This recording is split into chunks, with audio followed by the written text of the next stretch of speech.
Chapter 1188. While Noah was in action in the royal city, the underground tomb of Nasrek was operating as usual. Sigh. In a meeting room, Yair Bedard, who was the head of the Guardians, sighed faintly with a listless attitude that she usually didn't have at work. Hearing Yair Bedard's sigh, all the people present stopped their discussion, and more or less showed annoyance on their faces. It was obvious that Yair Bedard had been in this state for a long time. Yair Bedard, are you still not awake? Demiurgos pushed the glasses on his face and sighed as well. As the head of the Guardians, we will not approve of such an attitude when all the Guardians are having a meeting. Taking a closer look, all the Guardians in the underground tomb of Nasrek were gathered except for the Guardians on the 4th and 8th floors. This was a Guardian meeting that would be held almost every once in a while since the management and operation of the underground tomb of Nasrek began. The purpose was naturally to gather the opinions and results of the Guardians on the various floors on the management and operation of the underground tomb of Nasrek, before making better arrangements. Usually, the Guardians would gather together for a meeting every once in a while like today. After the results of the discussion were out, Yair Bedard would be responsible for bringing the results to Noah and report to Noah. Then he would bring back the instructions from Noah. Now Noah was not in the underground tomb of Nasrek. As the head of the Guardians, Yair Bedard was in charge of all kinds of matters in Nasrek. He would replace Noah in managing the underground tomb of Nasrek. Under such circumstances, it was no wonder that the Guardians would have objections to this agent being so listless. It was not only because Yair Bedard, as the head of the Guardians, should not have such an attitude. It was also because as Noah's agent, this person who got the job that all the Guardians dreamed of working with such an attitude was simply disrespectful to Noah. If they did not know the reason for Yair Bedard's listless performance, the Guardians would have already made things difficult for him. Of course, even if they didn't make things difficult for him, there would still be dissatisfaction. As the representative of the Honorable Supreme, you really shouldn't have such an attitude, Cosset said in a low voice. Shouldn't you feel honored to be able to work for the Honorable Supreme? That's right, Yawad said in a bored tone. If I had known this would happen, I would have let Demiurgos do it. Big sister, you're being too rude. Malay weakly tugged at Al's clothes and then looked at Yair Bedard, revealing a delicate smile that a boy shouldn't have. Please keep your spirits up. Serves you right. Siataya held a nail clipper and curled her lips as she trimmed her nails. Who told her to seduce Lord Noah? Isn't it a given that you'll be rejected? That was right. The reason why Yair Bedard was so depressed was because the seduction plan had failed a while ago. With Siataya poking at his sore spot, Yair Bedard's beautiful face twisted to a degree that an ordinary lady would never have. Yair Bedard immediately looked at Siataya with a cold smile. At the very least, I still have a chance to seduce Lord Noah, compared to a vampire who can only stay in the 1st, 2nd, and 3rd floors all day long, and can't even see Lord Noah's face. I can only hide in my room and deal with vampires by myself. This time, it was Siataya's turn to be poked at her sore spot. The corners of her mouth twitched and her face twisted. No matter how one looked at the two of them, they were the highest level of beauty. Their beautiful faces were twisted to a degree that would frighten an ordinary man, causing the timid Malay to shrink his head. Don't be too happy. Siataya's face twitched as she looked at Yair Bedard. The smile on her face was as ugly as it could be. I just didn't have the chance. Once I had the chance, I would have succeeded in one fell swoop. I definitely wouldn't be like you and scare Lord Noah away. Who did you say scared Lord Noah away? Yair Bedard was agitated. Lord Noah just felt that at this important moment when the underground tomb of Nasrek is officially in operation, he can't focus on personal relationships. He's so kind that he couldn't bear to reject me, so he chose to run away. Even if Lord Noah is kind, it can't hide your failure. Siataya puffed up her voluptuous breasts that didn't match her age and said proudly, after this period of time passes, the kind Lord Noah will finally be able to get away from his busy work. I won't have to look after the 1st, 2nd, and 3rd floors all the time. Then I can be intimate with Lord Noah. As she said this, Siataya's beautiful face turned red and her expression became extremely flirtatious. That look was enough to make any man go crazy and lose his mind. However, the words that came out of the mouth of such a seductive girl made people speechless. I wonder if Lord Noah will love me as fiercely as he did in the throne room. Xiaotaya looked as if she was enduring something and felt very uncomfortable. If Lord Noah can whip me as fiercely as he did back then, how great would that be? Seeing Shadia reveal the standard masochist's dazed expression after being ravaged, Yal Mare, Cossets, and Demiugos were all speechless. TSK. Yair Beda was speechless. Damn masochist. Ah. Xiaotaya's expression stiffened, and she returned to her original state as she glared at Yair Beda.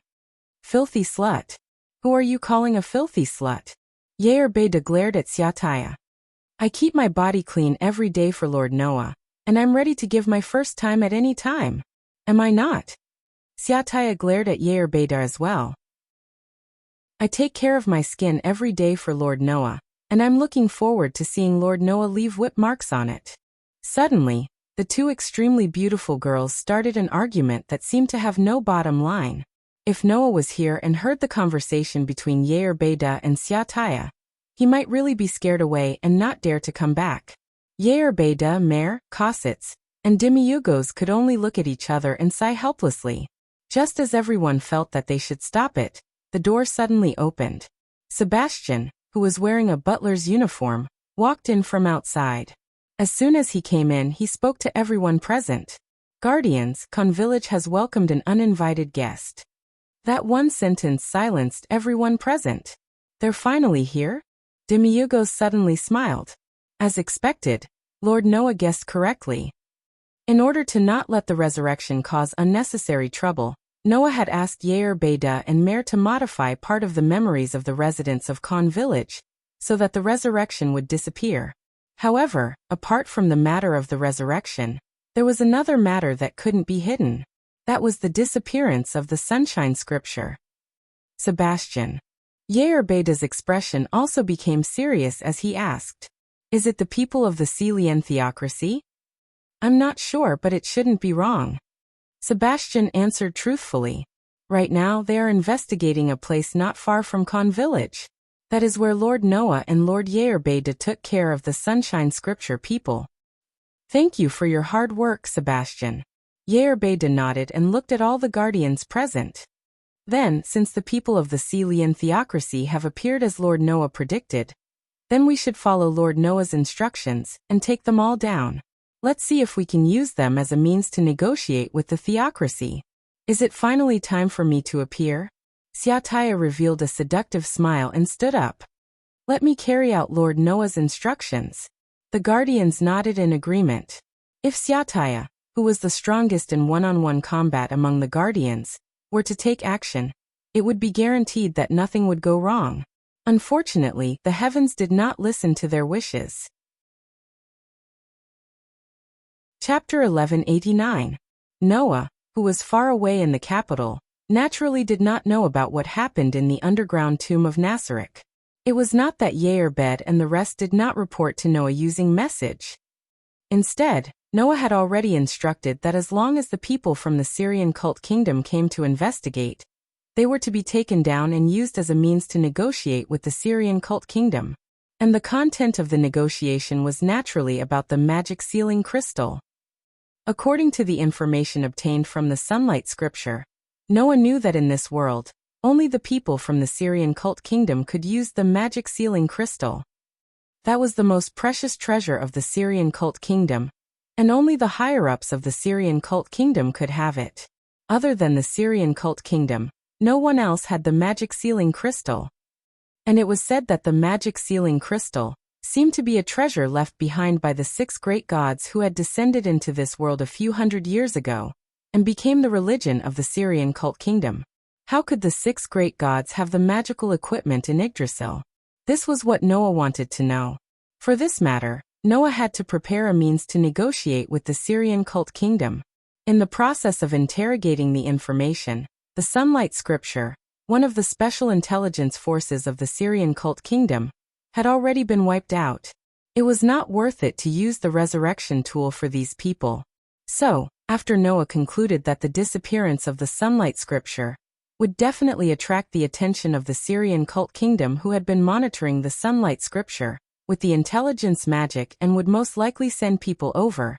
He simply let Sebastian hide in Khan village and wait for the arrival of the people from the Syrian cult kingdom. And once the other party sent people over, by then he would take them down and use them as a means to negotiate with the Syrian cult kingdom.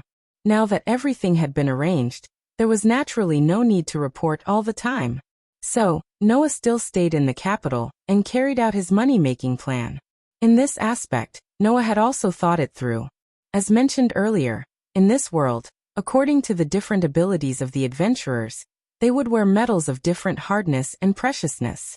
The rarity of these metals from low to high were copper, iron, silver, gold, platinum, mithril, orichalcum, and stainless steel, a total of 8 kinds. In other words, in this world on the surface, steel was the hardest and most precious metal. Some of the very high-level armaments were basically refined using stainless steel. For example, the equipment of the fine steel adventurers of the Blue Rose Guild was mostly made of fine steel. In Noah's treasure vault there was also a metal like steel.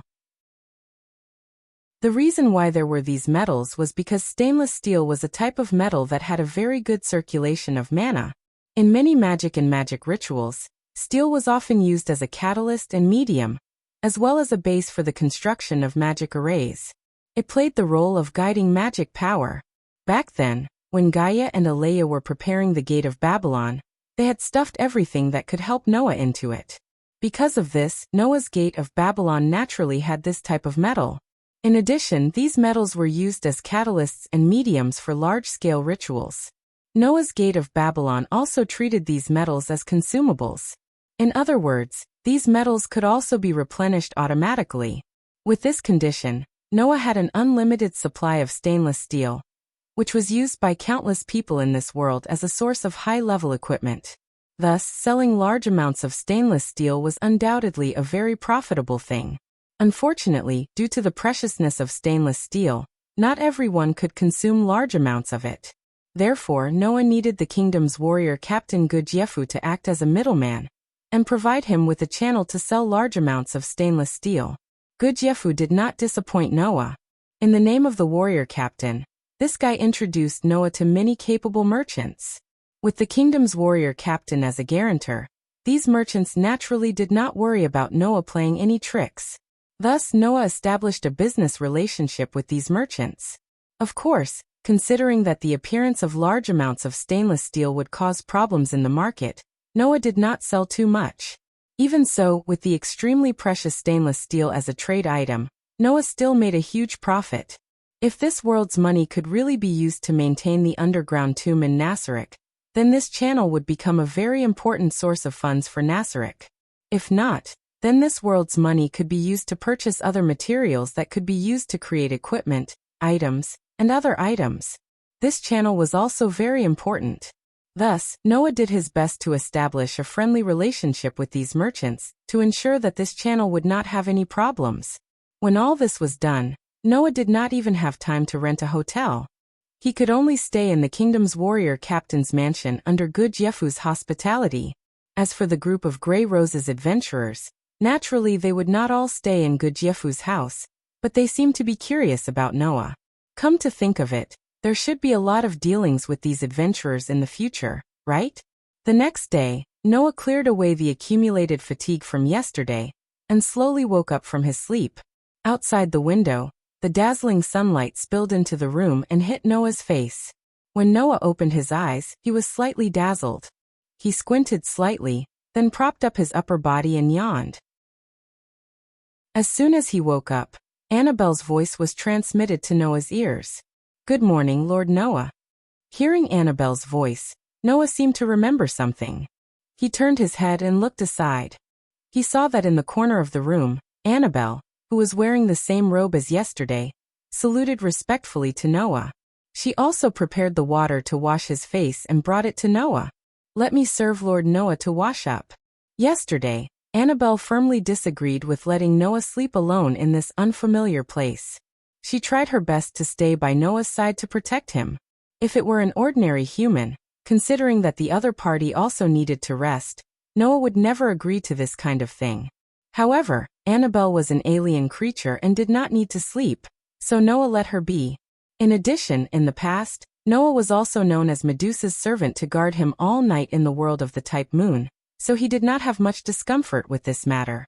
Soon, Noah finished washing up under the service of Annabelle, and walked out of the room with Annabelle. As soon as he walked out of the room, Noah heard a conversation. It was from the direction of the hall. With Annabelle, Noah walked in the direction of the hall. After a while, a rather vast hall appeared in front of Noah and Annabelle. In the hall, several people were gathered together to talk. One of them was naturally the owner of this mansion, Gudjefu. In addition to Gudjefu, a group of Grey Rose's elite-level adventurers, led by Haggis, were also all present. However, Noah noticed them. Among these people, there was also a young man. A young man with short blonde hair and a healthy complexion. The young man seemed to have noticed Noah as well. He stared at Noah as if he had seen something he had yearned for even in his dreams. That gaze, to put it nicely, was persistence. To put it bluntly, it was rude. Annabelle's brows were already frowning. Fortunately, after this period of activity in the human world, Annabelle was no longer like before. She didn't want to fight for Noah at the slightest provocation, and was very good at restraining herself. As for Noah, he did not care about such a gaze and walked straight forward. Your Excellency Dole. Gudjefu heard the movement, looked at Noah, and smiled slightly. Did you rest well last night? Very well. Noah returned a smile and said so. Thank you for your hospitality, Your Excellency Warrior. No. Gudjefu shook his head. I'm very honored to be able to entertain someone like you. Unfortunately, I didn't have a chance to entertain you. Haggis smiled sweetly. Mr. Noah, please sit down and talk. Chapter 1190.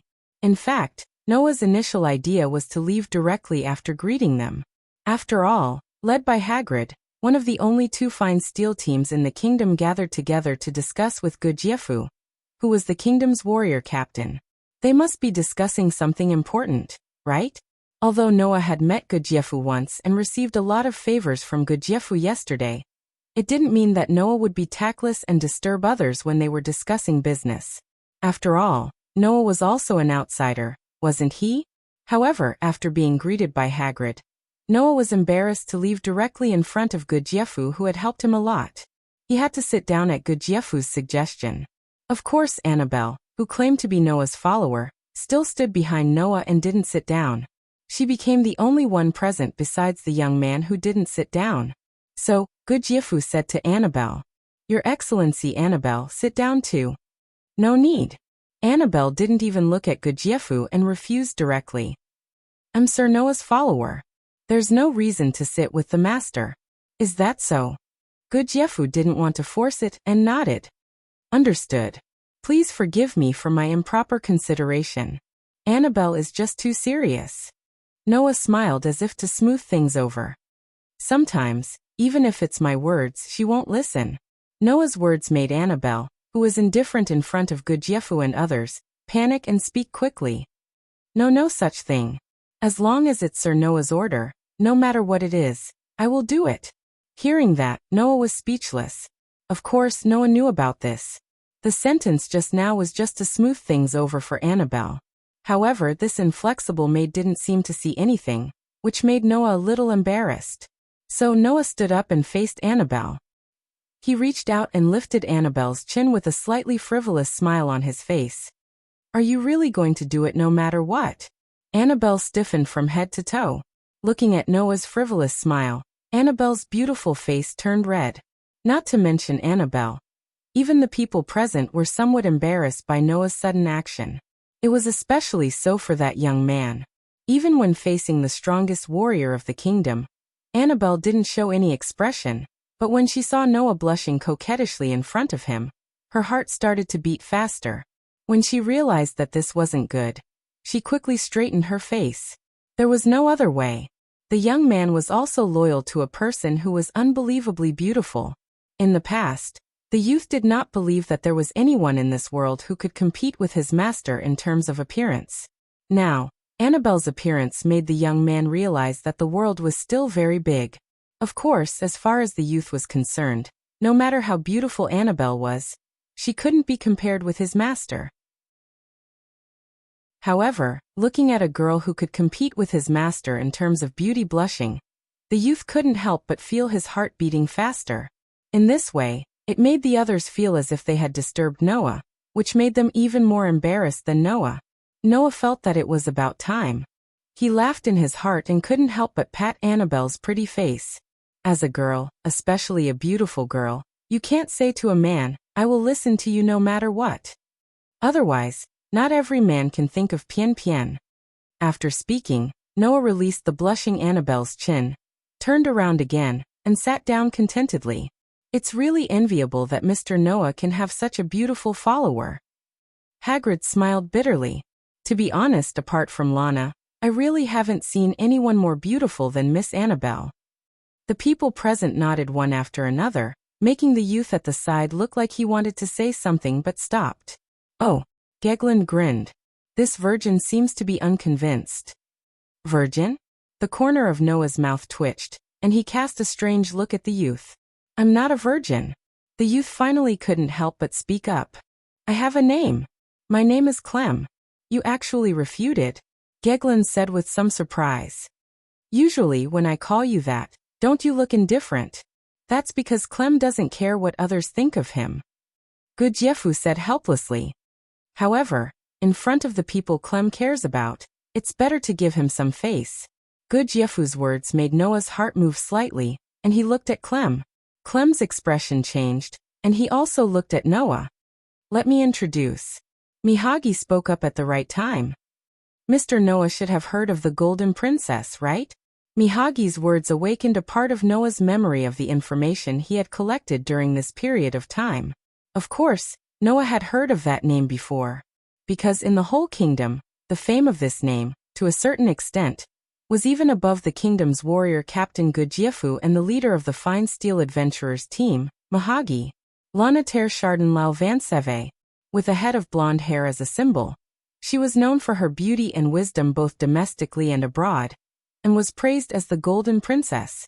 It was said that this princess had proposed many cross-era policies, although most of them were obstructed by the nobles who cared about their own interests, causing many of them to be rejected. Even so, it still had a great impact on the kingdom.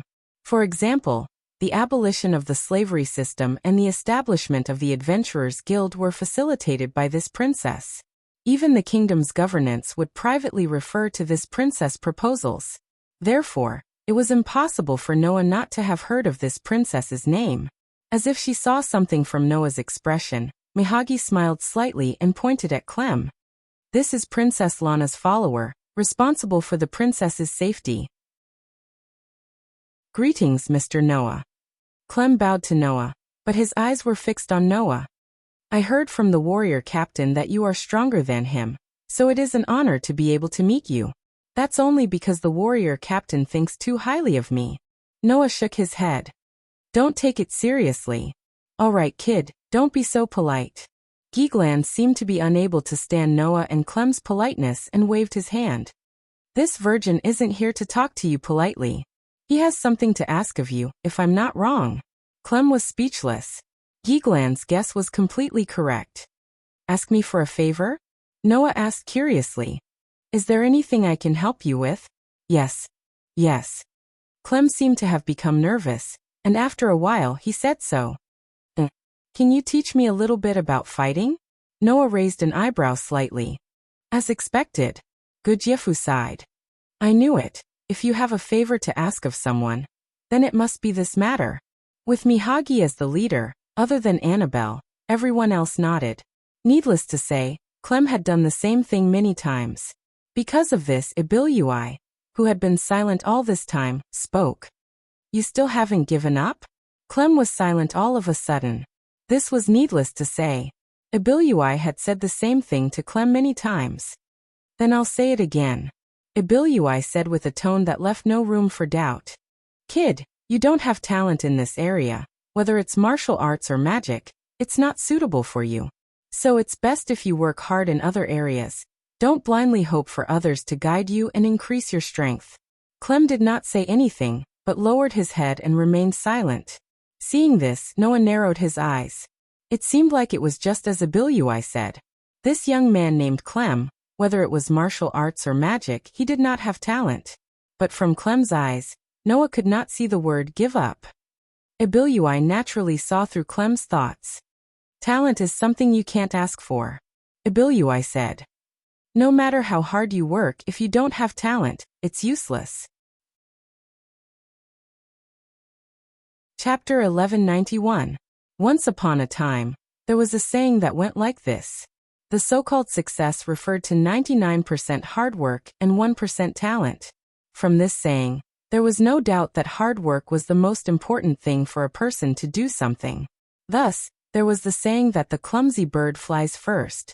However, if the smart bird flew with all its might from the start, could the clumsy bird catch up? The answer was naturally no. Thus some people said, although 99% hard work was important, that 1% talent was more important than 99% hard work. If the so-called success was 100%, then even if talent was a small part of it, without it, even if 99% of hard work was put in, lacking that 1%, one would never be able to achieve success. It was all right to apply this phrase to Clem. Clem himself was the clearest. Although he was the princess's follower, Clem's strength wasn't that outstanding. At most, he was slightly stronger than ordinary warriors and soldiers. In terms of adventurers' levels, Clem was roughly equivalent to a gold adventurer. In terms of Yggdrasil's level, Clem was around level 10. Not to mention Gudjefu, who was the strongest warrior in the kingdom, and not to mention the fine steel-tier adventurers like Hagagi and her party. Even if they were compared to many other adventurers, they would still be much weaker. Originally, with Clem's strength, it was impossible for him to become the follower of such a famous princess. The reason why Clem could become the princess's attendant was that when he was young, he was picked up by the princess when he was on the brink of death. That was how he became the princess's attendant. Therefore, the reason why Clem could become the princess's attendant was not because of his outstanding strength, nor was it because of his amazing talent, but because of his fortuitous encounters when he was young. Furthermore, Clem didn't have any talent in martial arts or magic. Putting aside the fact that he hadn't learned any magic, just the ability of a warrior was enough. No matter how much Clem practiced with the sword, even to the point where his hands were bleeding and blisters were breaking out, he still wasn't able to reach the level he had hoped for. A gold adventurer. For those with extraordinary talent, it was a low wall that could be easily crossed. But to Clem, it was an achievement that he had worked so hard to achieve. Then recently Clem felt it. The speed of his improvement was getting slower and slower, to the point where it was infinitely close to zero. If this continued, Clem would not be able to make any more progress. He would only be able to achieve this in his lifetime. It was because of this that Clem couldn't wait to ask for guidance after knowing that Noah was in existence more powerful than Gudjefu. Perhaps Noah had a way to solve his predicament? At least, Clem didn't want to admit defeat, let alone give up. Thus, Clem could only remain silent in the face of Abilui's words. But Abilui could easily see the emotions behind Clem's silence and said mercilessly, "Some say that talent is a bud before it blossoms. Everyone has it. The only reason why people think they don't have talent is because their talent hasn't bloomed yet. But if you ask me, that's just wishful thinking."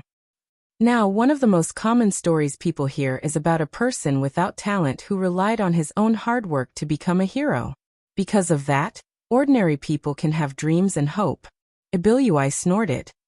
But I want to say that it's not because they don't have talent. It's because they haven't worked hard enough. The talent hidden deep within their bodies hasn't been awakened yet. That's different from you. Abilui spoke with confidence. Because you've worked hard, but that's all you've got. Clem's lips parted slightly, but in the end he couldn't say anything. It wasn't just Clem. Even Hagrid and Gudjefu were silent. They didn't say anything. Talent isn't something everyone has. Some have it and some don't. Abilui glanced at Clem. So, I won't ask you to give up, but you better not force yourself too much. Otherwise, the bigger the hope, the more despair you'll feel when it's gone. Understand? Suddenly, the crowd fell into a deathly silence. Under normal circumstances, when it came to this, Someone would speak up for Clem no matter what. But whether it was Hagrid or Gudjefu, no one chose to speak up for Clem. Noah could see that it wasn't because everyone here didn't care about Clem. On the contrary, everyone here was familiar with Clem, so they didn't choose to speak up. Most likely, everyone here had seen Clem's desperate efforts, but he hadn't been able to get the results he wanted, right? Thus, when they saw Clem forcing himself like a moth to a flame in the pursuit of power, they couldn't bear to see him like this.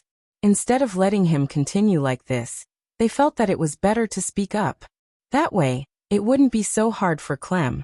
Ibilui also had the same feeling, which was why she said such unpleasant words.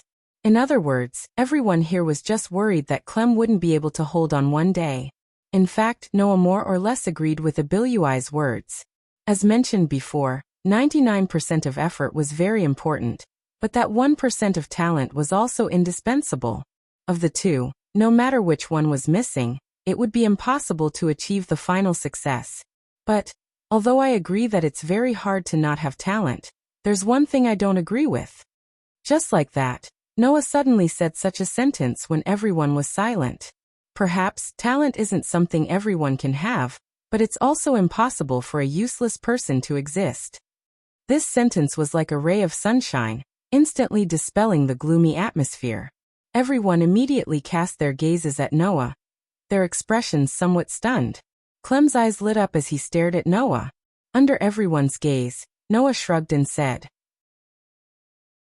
"Perhaps little brother Clem doesn't have talent in martial arts and magic, but that doesn't mean he doesn't have talent in other areas. If he can spend this effort in these areas, then wouldn't it be like what Miss Ibilui said, that talent can blossom and bear fruit?" Saying such a sentence, Noah looked at Clem. Why do you want to become stronger?" "Why do I want to become stronger?" This question made Clem clench his fist. Once Clem was a child that no one wanted. He didn't even see his parents' faces, wandering the kingdom as an orphan. In such a world, this was not a rare thing. But that day, Clem met Light. She was called the Gold by the people, and had the beauty that no one in the kingdom could match. This princess didn't care about the beggar-like, dirty Clem at all, and extended her hand to him. From that moment onwards, Clem's fate changed. Then, was there a second reason why Clem wanted to become stronger? "I want to have power." Clem spat out a strong and powerful voice. The power to protect Lady Lana from any enemy. Hearing this, Noah smiled and stood up. "Then let me see how strong this power is." Clem was stunned. In Gudjefu's mansion, there was a rather spacious courtyard. At this moment in this courtyard, with Gudjefu and Haggis as the leaders, Ibilui, Gragland, Hina, and Tia were all gathered together. Annabelle was alone at the other end. However, everyone's gaze was on the center of the courtyard. There, Noah and Clem were facing each other. Noah's expression was calm. Clem, on the other hand, was a bit serious, and there was a faint trace of nervousness. Noah raised his eyes and looked at Clem, who was across from him. "Don't worry about it. Just attack as much as you like." Chapter 1192. Noah's words startled Clem. After hesitating for a moment, he asked tentatively, "Are you not going to use any weapons?" Indeed. Even though Clem wasn't equipped with any equipment, he still had a long sword at his waist. One of his hands was gripping the sword tightly, obviously intending to use a sword. However, not only was Noah dressed in casual clothes, he didn't even carry a single weapon. Moreover, it seemed that Noah didn't intend to use any weapons when facing Clem. Of course, Clem didn't think that Noah was looking down on him. The reason why he asked this question was to get some information. Because if he wasn't going to use any weapons, it was very likely that he was going to use magic. Clem wanted to use this as an excuse to get information about Noah's upcoming battle tactics. If Noah intended to use a weapon, it meant that he was going to use the methods of a warrior to fight. If Noah insisted on not using any weapons, then Clem had to be wary of Noah using magic. This was Clem's plan. However, in the next moment, Noah's actions stunned everyone present. A weapon. A thought-provoking smile appeared on Noah's face. He raised his hand and extended a finger. "Then I'll use this finger to fight you." "Finger? Finger?" Clem was completely stunned. Hagrid, Gijifu, Abilui, Gorgland, Tina, and the others were also stunned. What is the meaning of this? Gorgland frowned. Is that guy looking down on us? The others exchanged glances with each other before turning to look at Noah with a slightly serious expression. They wanted to see how Noah intended to fight with a single finger. On the other hand, looking at Clem's dazed expression, Noah revealed a mischievous smile. What? Not going to attack? Don't tell me you're afraid of my finger? Noah's words made Clem react. He stared at Noah's finger, trying to see something from it. Unfortunately, no matter how he looked, Clem could only see a very ordinary finger. With no other choice, Clem could only warn himself that he had to be more vigilant. The other party was an expert that even the strongest warrior in the kingdom admitted to being inferior to. Then no matter what kind of method the other party planned to use, compared to Clem, he would only be stronger, not weaker. If he let his guard down because of this, it would be over. Thus, Clem took a deep breath and slowly pulled out the long sword at his waist. He pointed it at Noah and lowered his waist as he spoke in a low voice.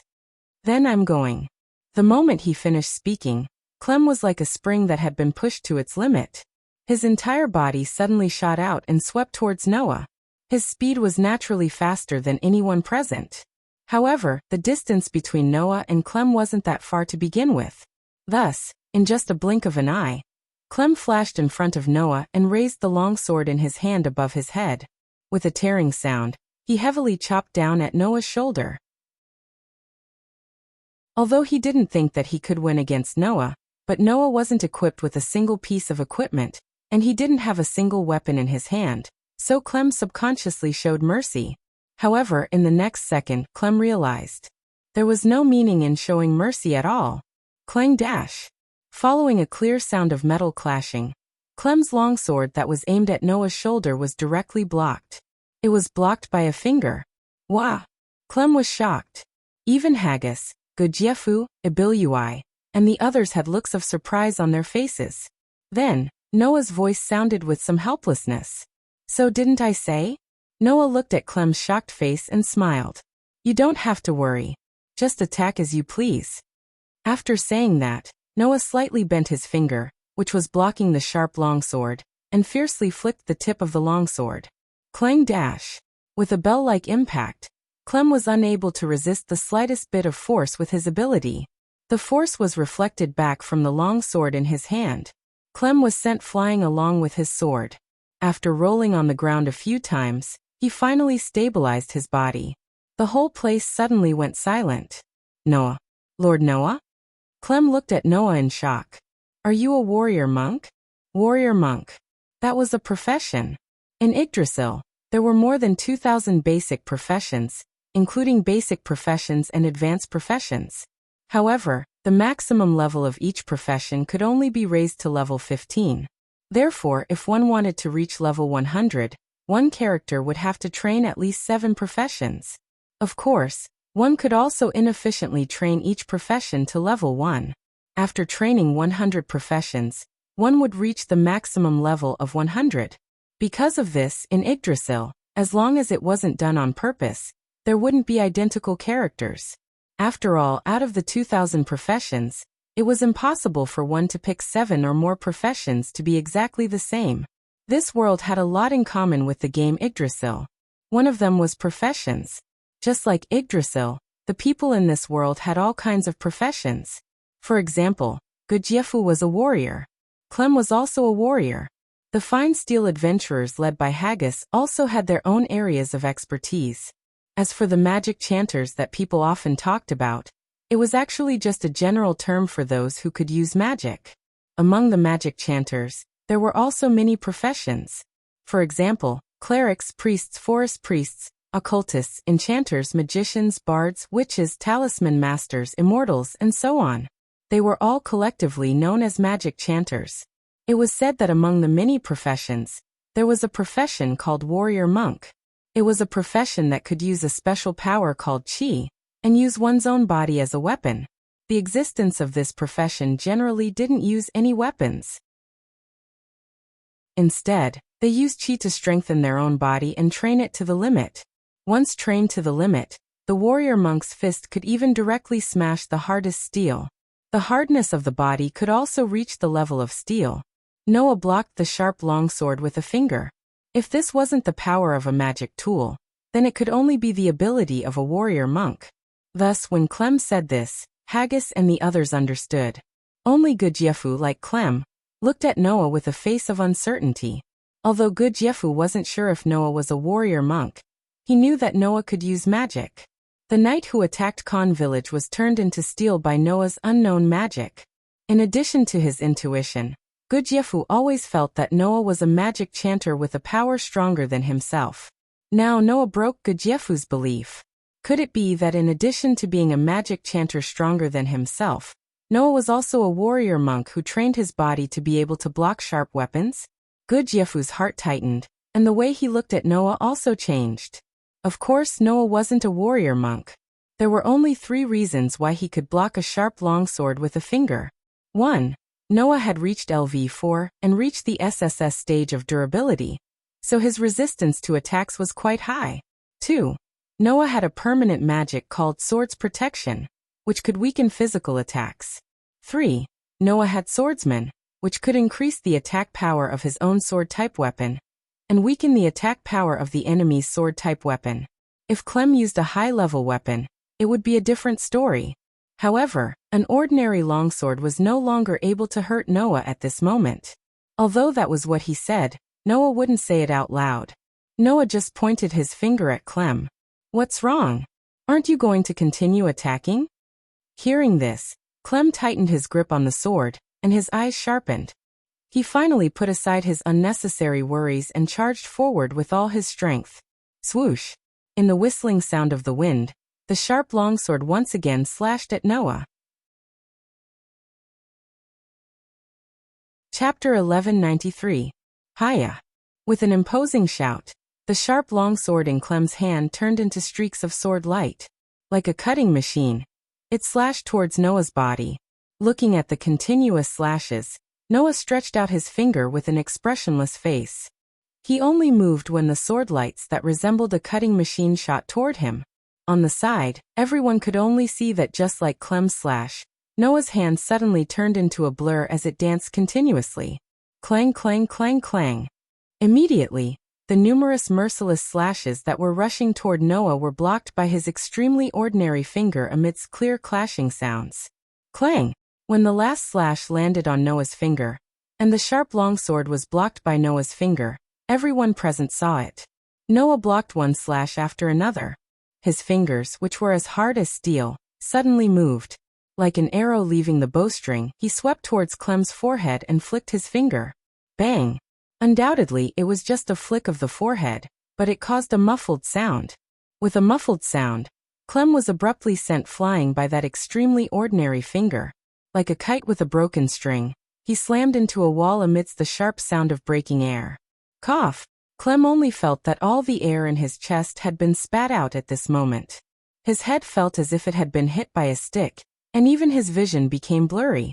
Logically speaking, if one's head was struck by a force that could send a robust youth flying, it wouldn't be strange for one's head to explode. However, Clem didn't feel any intense pain on his forehead. He only felt a sharp pain on his back when he hit the wall. Clem knew what this meant. It meant that not only did Noah have the terrifying ability to block sharp longswords without suffering any injuries, he could also control this ability to perfection. When Clem felt dizzy and his vision became blurry, Noah's voice sounded again. "If that Princess Lana was here right now, I would only need a single second to kill her while you're still lying there." Clem's heart trembled. A strong emotion burst forth from Clem's heart, causing Clem's willpower to soar several times. His incomparably dizzy mind was forcibly stirred up, and he gradually regained consciousness. His vision began to recover. The person who pointed a finger at him was also imprinted in Clem's eyes. Clem tightly clenched his teeth and forced his body to support himself. With one hand on the wall, he stood up shakily. The entire process was extremely difficult, but in the end, Clem successfully stood up. Seeing Clem like this, Noah narrowed his eyes and suddenly smiled. "So that's how it is. Your kind intentions are truly rare." After saying this, Noah's expression changed. His expression became emotionless. It's just that, in the face of death, will this kind of heart be able to remain intact? Following this sentence, in the next instant, an astonishing aura burst forth from Noah's body. That aura was like a tangible pressure, enveloping the entire space. Everyone present felt their shoulders become heavy, and their bodies involuntarily lowered slightly. Hagrid, Gudjefu, Ibilua, Geglind, Hina, T, and the others were completely speechless. Because even if they were steel-grade existences that stood at the peak of humanity, they still felt a burst of shock. Even these players who were at least level 29 were in such a state, let alone Clem, who was only level 10. Clem felt as if his heart was being squeezed tightly by a hand. On the opposite side, Noah's figure suddenly expanded to an indescribable height in Clem's eyes, making Clem feel as if his breathing had stopped. It couldn't be helped. Without using authority. Even if he didn't use the power of Demon Slayer, or Gate of Babylon, Noah was still comparable to a level 100 existence. The aura released by a level 100 existence made even Ibilua, who was estimated by Noah to be around level 50, stiffen, not to mention Clem, who was around level 10. However, Noah didn't care about Clem's reaction at all, and slowly opened his mouth. Until now you were the one who launched the attack. Now it's time for me to attack. Saying this, Noah's voice pierced Clem's heart. So if you don't want to die, then resist with all your might. At this moment, Noah's voice was already far away in Clem's ears, as if it had become incomparably distant, but Clem heard it clearly. Thus Clem knew. 1 second. In the next second, if he couldn't react, then he would die. Rationally, Clem told himself that Noah wouldn't suddenly kill him. However, when he felt Noah's aura coming towards him like a storm, Clem couldn't help but think this way. Perhaps he really would die. Death. His brain couldn't function anymore. His body couldn't move. At this moment, there were two kinds of emotions in Clem's heart. 1, fear. 2, anger. The fear was the fear of Noah. Anger is anger at oneself. Clem could tell anyone without hesitation that he wasn't afraid of death. If he could die for his master, then it didn't matter when he died. However, the master he needed to protect wasn't by his side, nor was he facing any danger. Instead, he was waiting for his guards in the palace. Under such circumstances, how can I die without doing anything? Clem roared. In his heart, his anger towards himself overcame his fear. At this moment, Clem seemed to hear a pop sound in his brain, as if something was opened. Immediately, a torrent rushed back and forth in Clem's body. That torrent was called power. Then Clem felt it. His hands could move. His feet could move. His senses seemed to have reached their limits, and he could even feel the vibrations in the air. As everyone knew, in order to prevent the body from overloading, the human brain would limit the power of the muscles to a certain extent. However, when one reached the limit, the brain's limit on the muscles would be temporarily lifted, allowing the body to display an unimaginable explosive power. At this moment, the human brain would secrete a large amount of hormones, and their thinking ability would be focused on survival. The brain would be able to process all kinds of huge amounts of information at high speed, searching for the best way to act. Now Clem was in such a situation. Thus, in that instant, Clem's physical body, perception, and physical abilities were raised to a whole new level. His strength, which was originally only at the level of a gold adventurer, was promoted to platinum adventurer in one go. Hiya! With an explosive shout, Clem gripped his sword so tightly that his veins popped out. He bent down and suddenly shot towards Noah like a bullet fired from a gun. In the next moment, a sword that flashed with cold light cut through the air. With a sharp sword hum, it slashed towards Noah's direction. Clang! A crisp sound that was louder than any of the previous collisions resounded throughout the courtyard. However, it was not the sound of fingers clashing with swords. Instead, it was the sound of the overly powerful slash that caused the sharp longsword to break into 2 pieces. The broken sword was thrown into the air and spun like a windmill. Finally, it stabbed into the ground in the distance.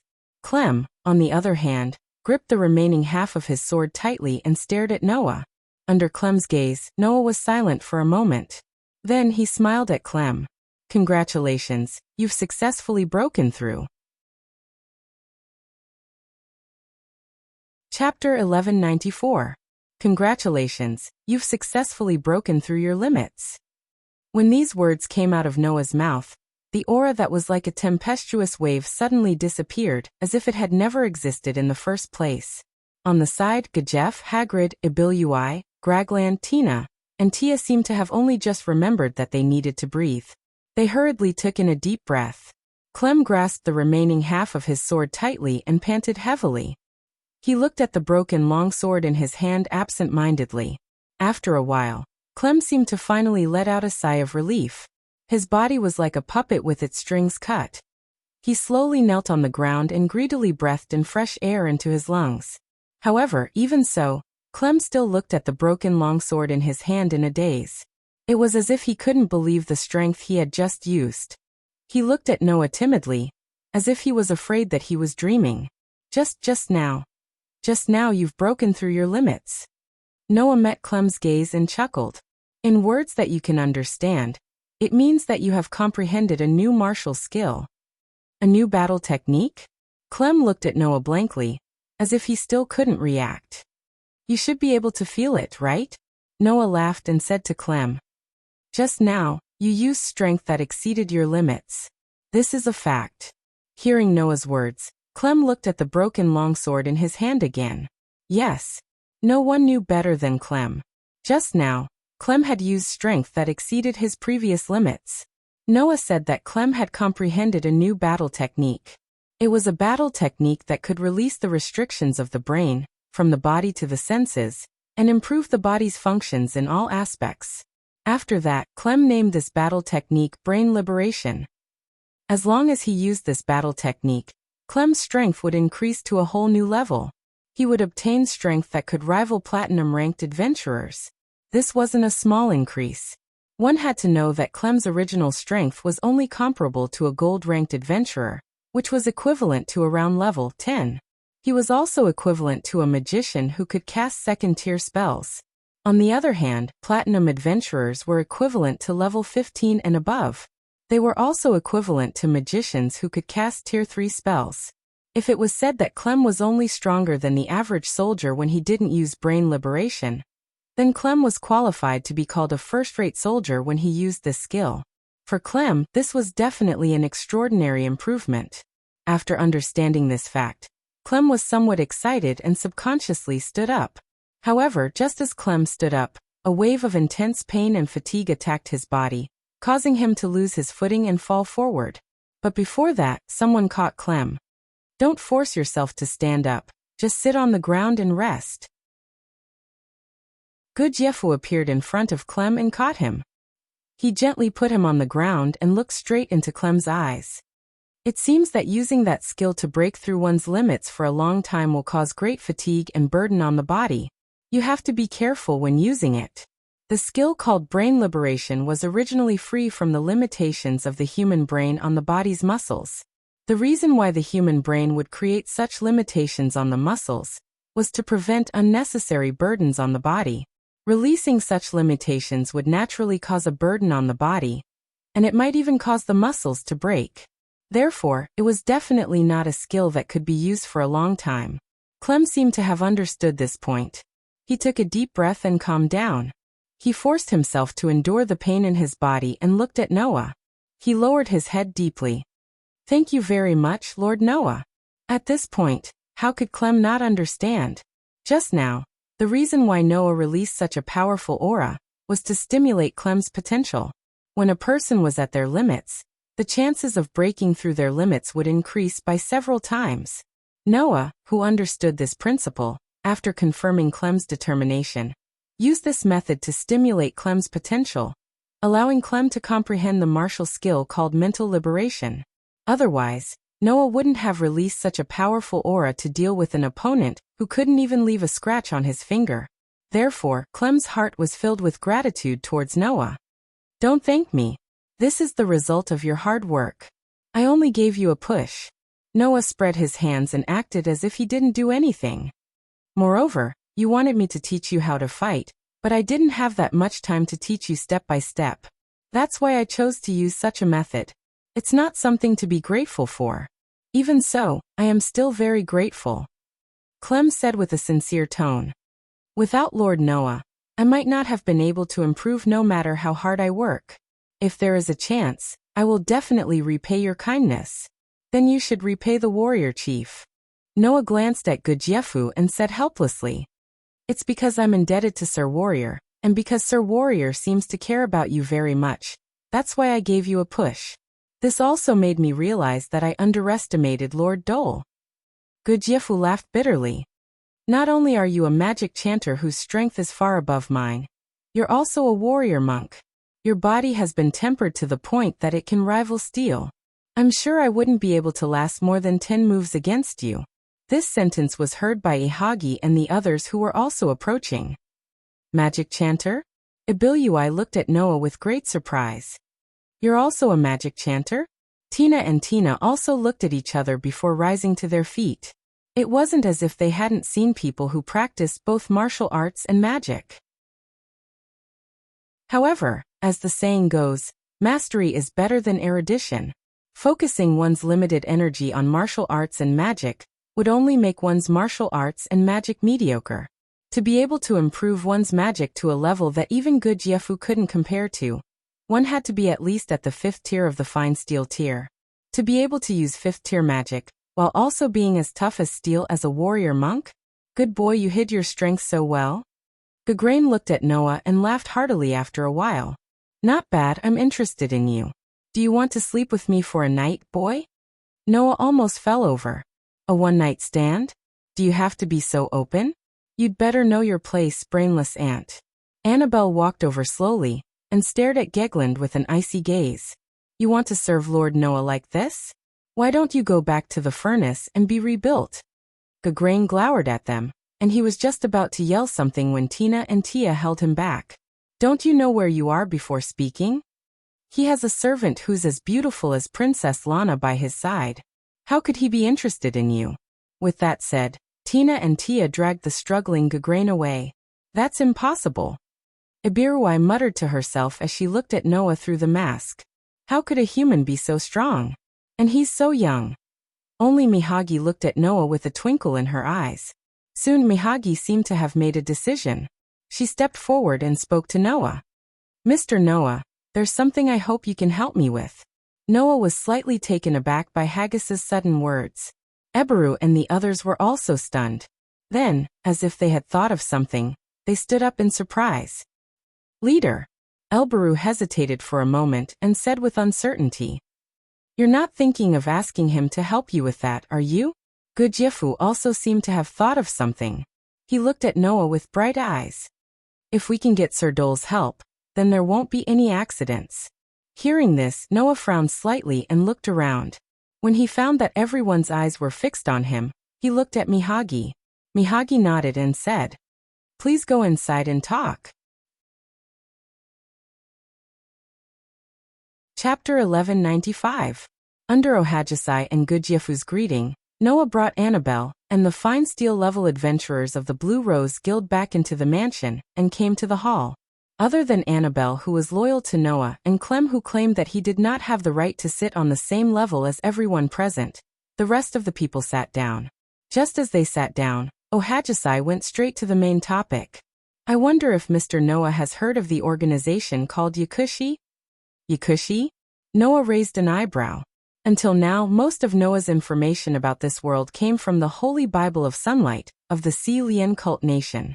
The rest was obtained from Khan village. Therefore, Noah did not know much about some of the powers in the kingdom. However, some of the things that could be said to be well known, Noah only knew about them through hearsay when he was in Yelantir. For example, Noah only knew about Princess Lana, who had the title of Gold, from hearsay. And in this part of the information obtained from hearsay, there were also some deeds of the so-called Yakushi organization. It was a powerful criminal organization that was entrenched in the darkness of the kingdom. Perhaps it was not known how powerful this criminal organization was, but from the general structure of this organization, one could more or less judge its power. It was said that the Yakushi organization was just like its name, divided into 8 departments. These 8 departments were respectively involved in the slave trade, assassination, smuggling, theft, drug trade, bodyguard, finance, and gambling, a total of 8 businesses. The departments coexisted with each other, and could be said to be the #1 illegal organization in the kingdom. Of course, this was not the most important thing. The most important thing was that this criminal organization had secret dealings with many of the kingdom's nobles. They were in cahoots with those dirty nobles, harming the people together. Their influence had already seeped into the political field. Therefore, even if in the eyes of the law, the Yakushi was undoubtedly a scourge, but because many nobles were secretly supporting this criminal organization, the kingdom could not do anything about it. Therefore, if one had to use a word to describe the Yakushi, the most suitable word would undoubtedly be malignant tumor. A malignant tumor that had taken root and sprouted underground in the whole kingdom. Now, since Ohajisai mentioned this malignant tumor, then the answer to what she wanted Noah to help with was obvious. At that moment, Noah looked at Ohajisai. "You want me to help you get rid of the Yakushi?" Hearing this, Ohajisai's expression became a little bitter. Not only Ohajisai, even Gujiefu looked like he had swallowed some bitter water, as if he could not say anything. "If we can, of course we want to get rid of this criminal organization," Ohajisai sighed. "It's just that the Hachiko's infiltration into the kingdom is really too terrifying. With those aristocrats secretly supporting them, it's really too difficult to completely eradicate them." Speaking here, Ohajisai looked and said, and said. In the Yakushi, the 8 departments, S8 departments. The Yakushi's the Yakushi organizations. Hearing this, Noah more or less understood what Haggis was trying to say. "Recently, we have received reliable information." Haggis looked straight at Noah. "It seems that the meeting of the managers of the various departments of the 8-book finger will be held soon." Ibilua, Gegland, and Tina straightened their backs slightly at Haggis' words. Noah, who was keenly aware of this, came to a realization. No wonder the 3 fine steel-level adventurers from the Blue Rose would suddenly appear in a border area like Yelantir. It turned out that they had gone there to collect information on the Hachibana. "Do you still remember the outlaws from yesterday, Sir Dole?" Gujiefu asked Noah. "Those are the pawns that Hachibana first sent to the capital to prepare for the meeting. My subordinates discovered their tracks by chance, so I led the troops to chase after them. This proves that the meeting of the various departments of Hachibana will indeed be held in the capital in a few days. This is undoubtedly a good opportunity," Haggis said in a loud voice. "If we can find the location where the Hachibana is holding the meeting and take down those managers, even if we can't destroy the entire Hachibana, we can at least hurt the Hachibana." "Is that so?" Noah looked at Haggis meaningfully. "But isn't the Hachibana secretly colluding with many nobles? Even if we arrest them, it won't be long before they are declared innocent and released with the help of those nobles, right?" Hearing this, Haihesi suddenly smiled. "That's only if our goal is to arrest them."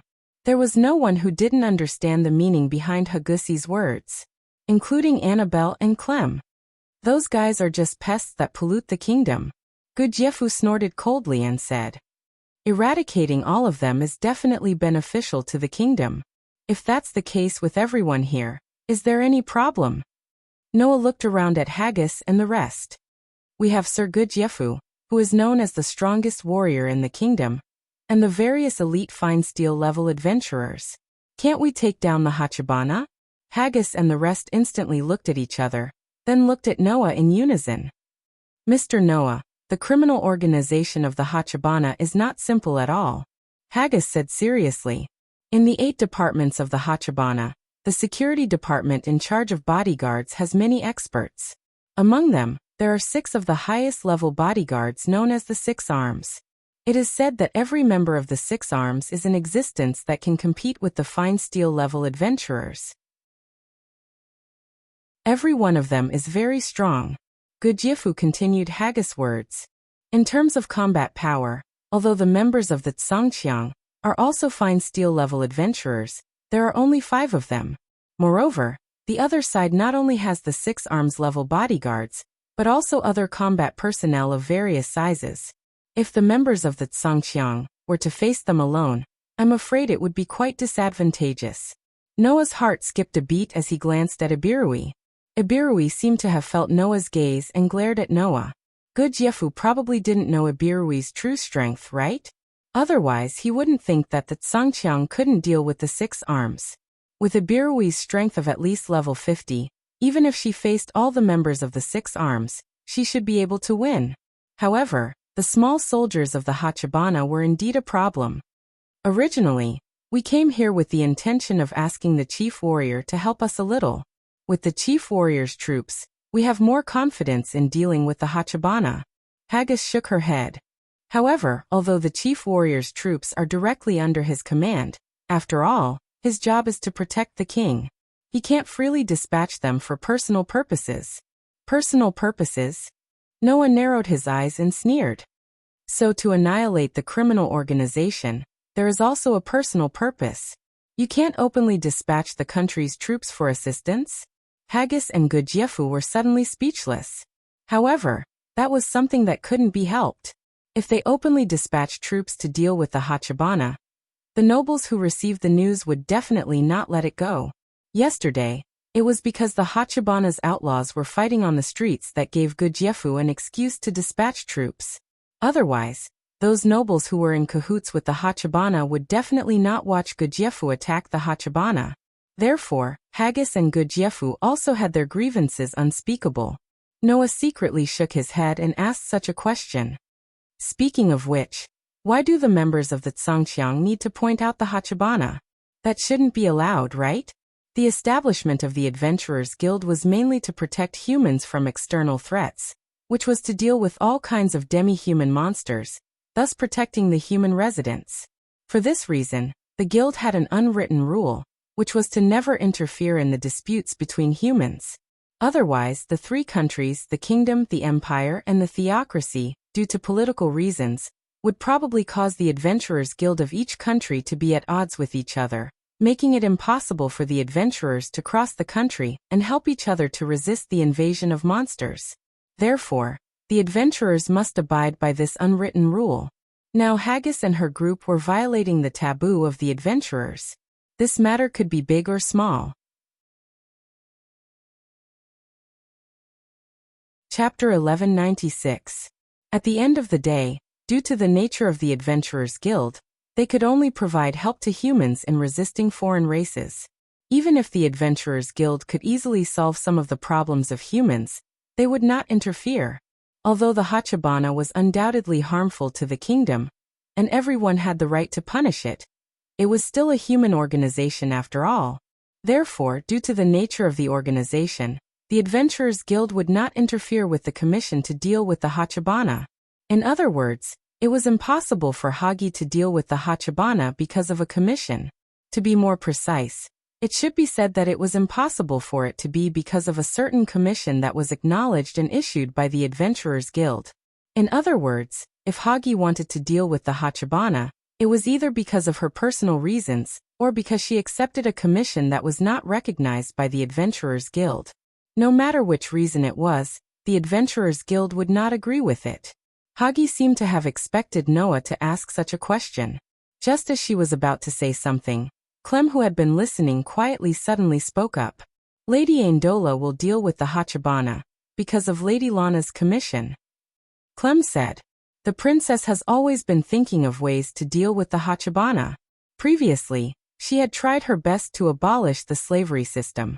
However, the Hachibana was involved in the slave trade in the first place. Now they are still involved in this trade. Therefore, the princess asked the members of the Blue Rose to help. This was the reason why Clem was here. Lana and I can be considered to be very good friends in private.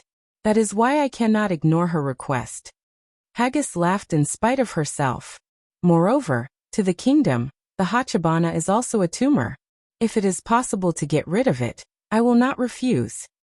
As for the Adventurers Guild, you don't have to worry about it. Ibirua glanced at Noah.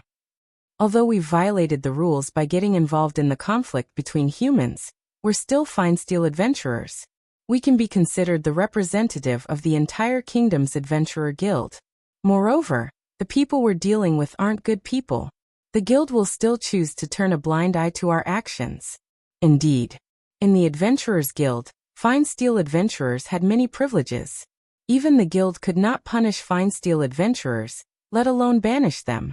That being said, reputation and evaluation were also very important to adventurers. If they didn't have a good reputation, they wouldn't be able to accept many commissions. Although Hagi and her team would not be punished for dealing with the Hachibana this time, they had still broken the rules, and their evaluation in the guild would still be lowered. Presumably, it would cause some kind of damage, right? However, Hagi still accepted the princess's request without hesitation. The rest of the members didn't seem to have any objections. So, Agagi and her group were really thinking for the kingdom, right? I was born a commoner, and I relied on my strength to get the position of warrior captain. I'm trusted by the king, and I've become a thorn in the eyes of the nobles. They can't wait to find a chance to get rid of me. They're always watching me, and it's no doubt inconvenient for me to take action. Gujiefu looked straight at Noah. Furthermore, the nobles are in cahoots with the Hachibana. My direct subordinates and I are unable to act rashly. That's why, if it's possible, we hope to receive your assistance, Your Excellency Dole. Of course, we won't let you suffer a loss. Hagi smiled mischievously. As the biggest criminal organization in the kingdom, the Hachibana must have taken a lot of benefits in secret. In the process of eliminating the Hachibana, no matter what kind of benefits we get, those benefits will belong to Mr. Noah. What do you think? Hagi's words made Noah laugh uncontrollably. Is this considered as a double cross? Anyway, if it's confiscated, it will be divided among the nobles who are in cahoots with the Hachibana for various reasons, right? Hagi shrugged. If that's the case, why don't we give it all to Mr. Noah? We can let anyone take advantage of it, but not those rotten people. Noah didn't know whether to laugh or cry, but he was indeed tempted. As the biggest criminal organization in the kingdom, the Hachibana was definitely the kind that was overflowing with wealth. Although Noah had endless steel to sell to ensure that there would be no shortage of funds, the operation of the big underground tomb in Nasariq was not only inseparable from money, but also the production of various weapons, equipment, and props could not be done without materials. In the Hachibana, there should be a lot of such materials, right? Moreover, many of the equipment, props, and items in this world also had magical uses. There must be a lot hidden in the Hachibana. For these resources, Noah had enough reasons to agree. What's more, Gujiefu let Noah get a huge gain with his own connections. Noah still owed this warrior such a favor. Since dealing with the Hachibana could give him a huge gain, and he could also return Gujiefu's favor, it was worth it to make a move. Annabelle. Noah looked slightly at Annabelle, who had been standing behind him, and asked, "What do you think?" Annabelle was slightly stunned. She didn't seem to expect Noah to ask for her opinion. When she reacted, she immediately said, "Everything will be decided by Master Noah." Well, this answer was within his expectations. At that moment, Noah pondered for a moment and looked at Agagi and Gujiefu. "What do you plan to do?" Hearing this, Agagi and the others suddenly smiled. This matter was settled. When the entire capital once again ushered in noon, in the direction of the city gate, a group of people quietly appeared here. With Agagi as the leader, the group of Wild Rose mercenary members had basically changed their equipment. Both Agagi and Gagrain had put on armor. Unlike Gagrain's heavy armor that was almost like a burly man's, Agagi was equipped with light armor. Only the breastplate, gauntlets, boots, and armor skirt were covered with a red tights. Together with her golden hair that shone in the moonlight, she could be described as heroic and radiant. Meanwhile, Tina and Tia had changed into tight-fitting black suits with black veils covering their faces, leaving only their eyes exposed. They were also equipped with breastplates, gauntlets, and kneecaps, and each of them held a dagger in their hands. Only Ebru was still wearing the same black robe and mask. She hadn't changed at all. Of course, it was not only Ebru who did not change. Noah and Annabelle also did not change their equipment. The group stood in front of the city gate. After confirming their equipment and the number of people, they nodded to each other. "Then, let's confirm the battle plan for this time," Agagi said as she stepped forward. She had Tina and Tia spread out a map and pointed to a location on the map. "Our target this time is here." "This is..." Noah looked at the mark on the map and frowned slightly. "A village." The place Agagi was pointing to was a village. This is not an ordinary village, Agagi said in a serious tone. We have already investigated. This village is one of the departments in charge of the drug trade. It is used to cultivate drugs. Cultivate drugs? Noah said in surprise. An entire village is cultivating drugs? Yes. Agagi nodded heavily. This is only one of them. When she said this, there was a hint of disgust in her voice. That was disgust towards the nobles. In the kingdom, most of the land was owned by the nobles. The royal family only owned 30% of the land. The rest was privately owned. And this village was located in the territory of one of the nobles. Since the entire village was cultivating drugs, it was obvious that the nobles of this territory had instructed them to do so. One could only imagine how evil the nobles were. Our mission this time is to destroy this village. Agagi calmed herself down and explained the reason. Because we still don't know where the meetings of the various departments of the Hachibana are held. With the support of the nobles, it will be difficult for us to find out. So, as long as we attack this village, we will definitely alert the other party. Alert the other party? Noah was confused. What would happen if they alerted the other party? Wouldn't it alert the other party and make them more vigilant?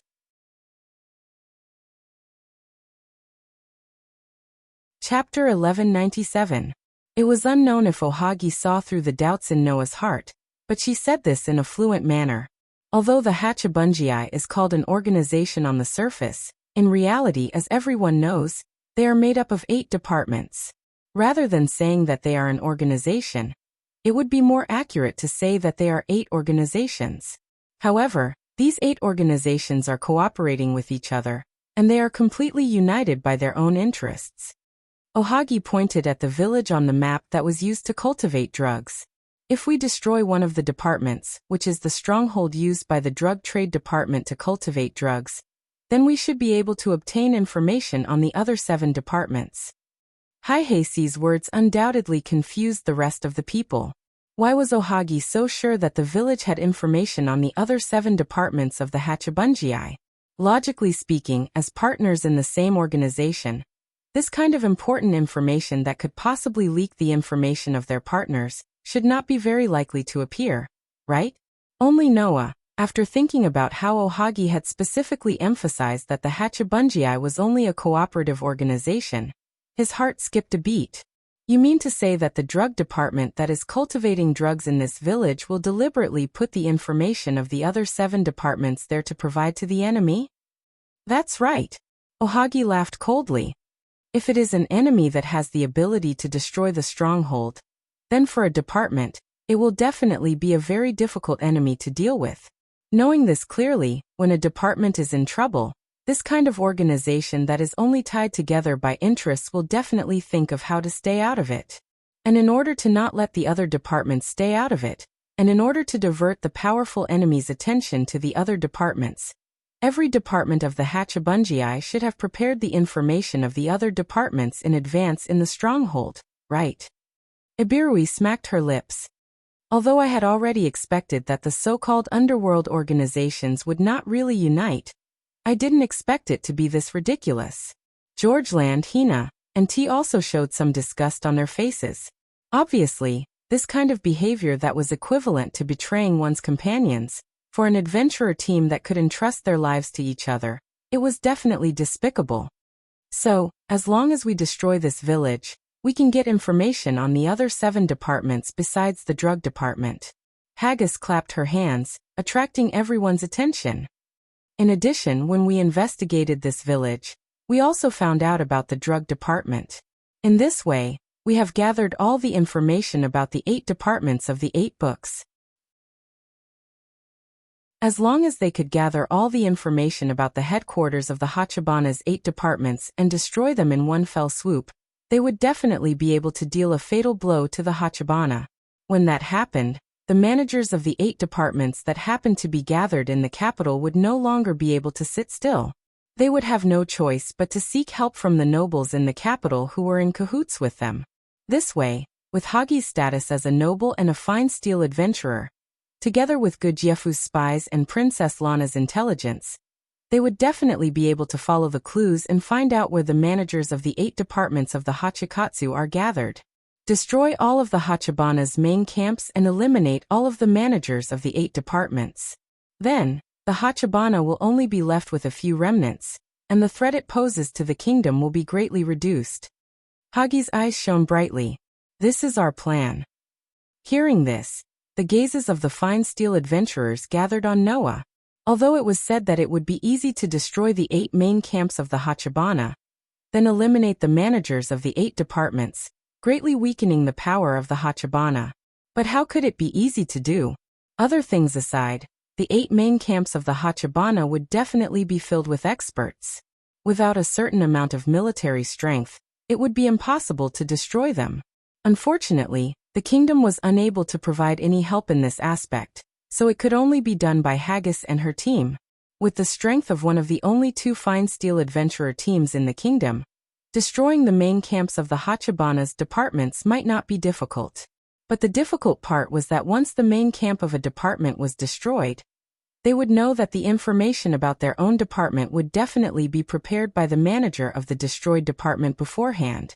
The other departments in the stronghold would definitely respond accordingly, or even change their stronghold directly. Thus, if they wanted to destroy the main camps of the 8 departments of the Hachibana, they could only act at the same time. This way, even if every adventurer of the Blue Rose was the highest level fine steel adventurer, and had the ability to destroy a stronghold by themselves, in the situation where there were only 5 members, they could only destroy the main camps of 5 departments at the same time. In addition, there was still the strongest fighter in the Hachibana, 6 Arms, who could be said to be comparable to a fine steel adventurer, so this plan was rather unrealistic. Unless Noah made a move. With Noah's inhuman combat power, and Annabelle, whose strength was still unknown, the chances of winning would be the highest. With Noah and Annabelle, when the time came, the group would be able to destroy the main camps of the 7 departments of the Hachibana in one fell swoop. As for the remaining drug department, because they had already received information, Gudjefu was always keeping an eye on it. Even if the troops directly under him couldn't be dispatched, they would still be able to deal with one stronghold. So as long as Noah made a move, this plan would have a chance of succeeding.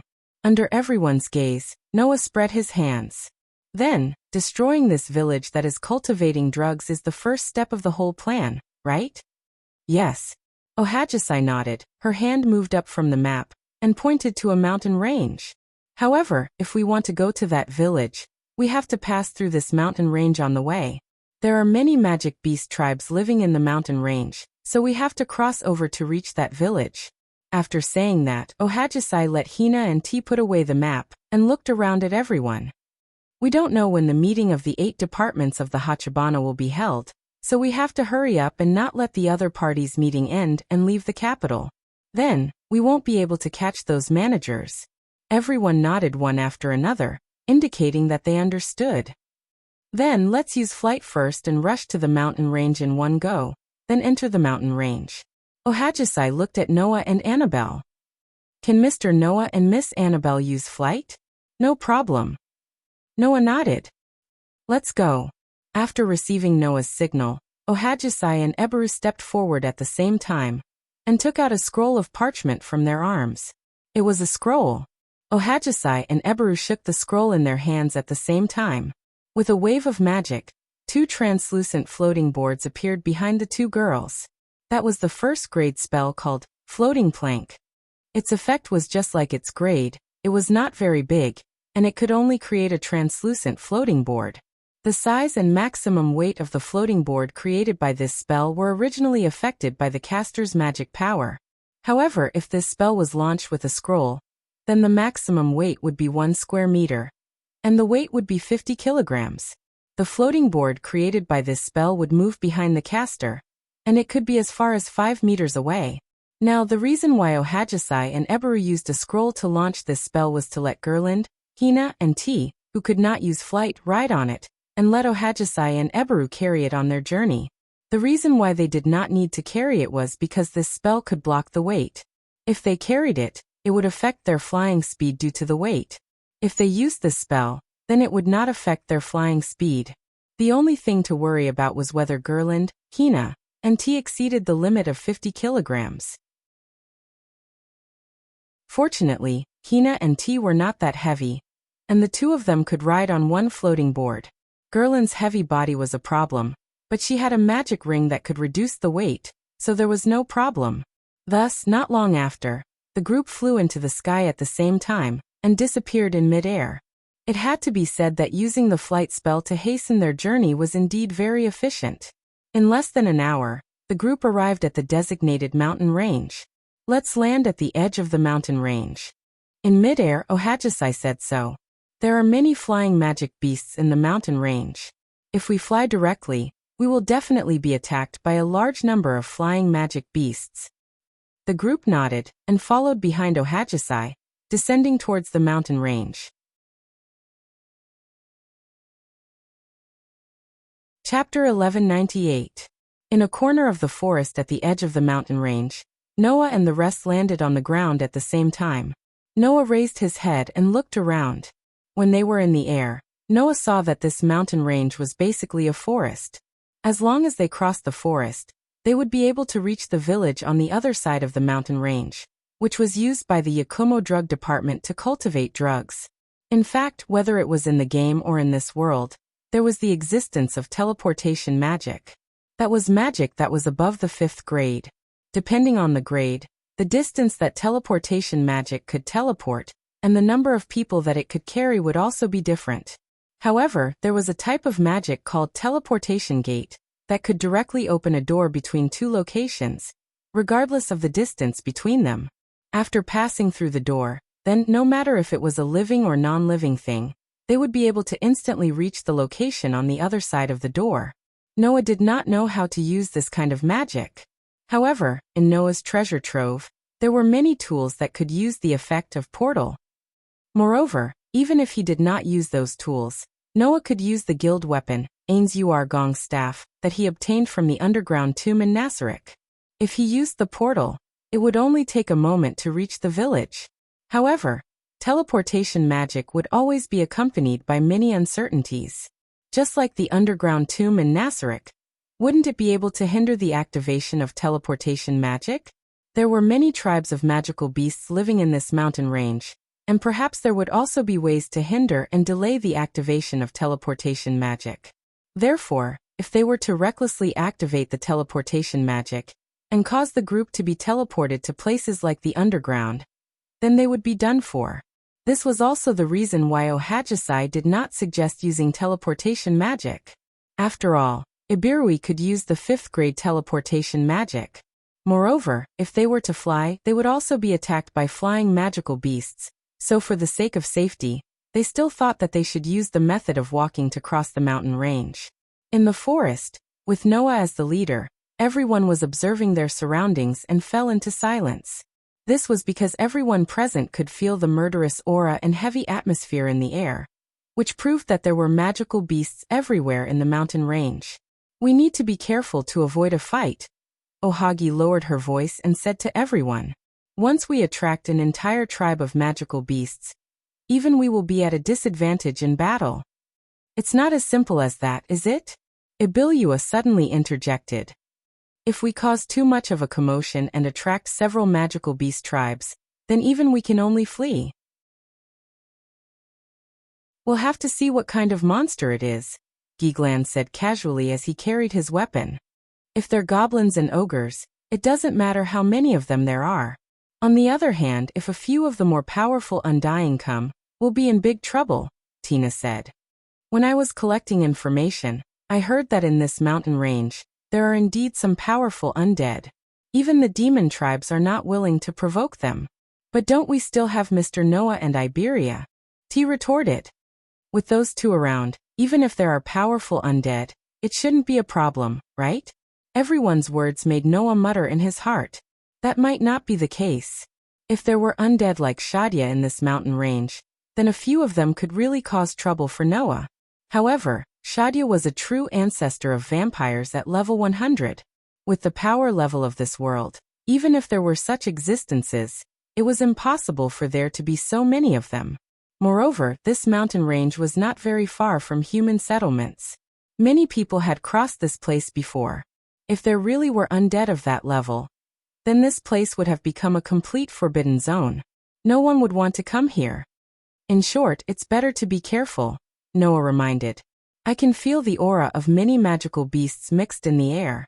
There should be many magical beasts living nearby. Regardless of their level, if we get entangled with them, it will definitely take some time. If it takes until night time, then it will be troublesome.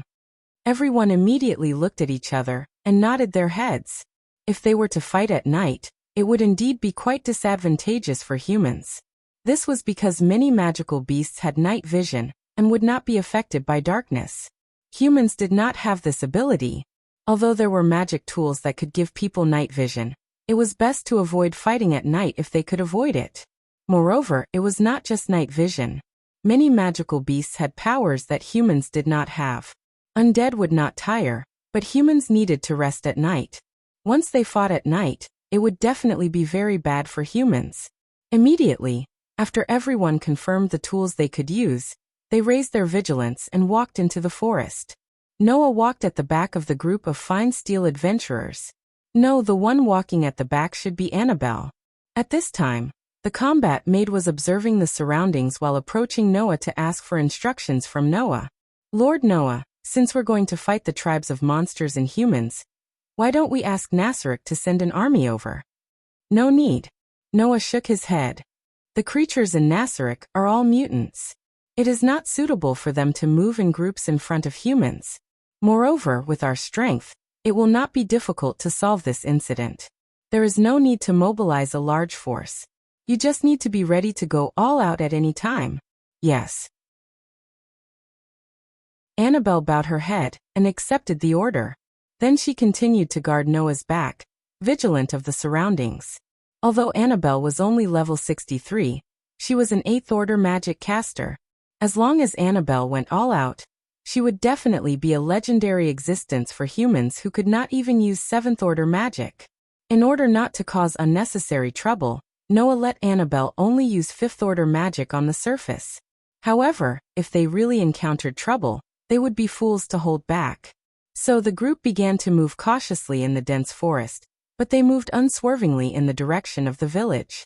The forest was eerily silent. There was not even the sound of birds, beasts, or insects. Under such circumstances, in order to avoid fatigue caused by high concentration, Noah and the others divided into groups to guard the surroundings. However, the more they walked, the more Noah felt that something was wrong. It's a little strange. Although Noah's muttering was soft at this moment, even the sound of a needle falling to the ground could be heard clearly. No one could not hear his voice. Mr. Noah, do you think so too? Annabelle slowly came to Noah's side. She did not care about the difference between a man and a woman. She directly stuck close to Noah and let her voice be as soft as possible. In any case, it's really strange for it to be so quiet. Even if there are no birds, beasts, or insects, it's fine. There are many magical beast tribes living in this mountain range. It's impossible for there to be no movement. Noah did not care about the fragrance from Annabelle's body and said to himself.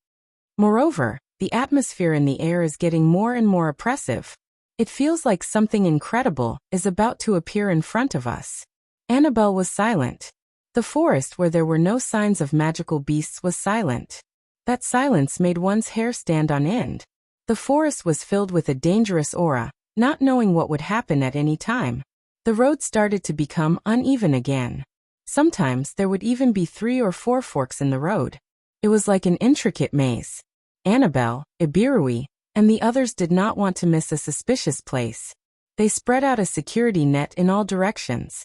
With the help of the map, they chose the path to their destination and went deeper into the forest. However, the more they went, the more the oppressive atmosphere and uneasiness spread in the hearts of the group. Finally, at a certain moment, Noah suddenly raised his head and looked forward. It's here. This sentence did not elicit any reaction from anyone. It should be said that it did not have time to elicit any reaction from anyone. In the next second in front of them, a slight tremor came very suddenly. Everyone's eyes narrowed. A large group of black shadows appeared without any warning and rushed over amidst the slight tremor of the ground.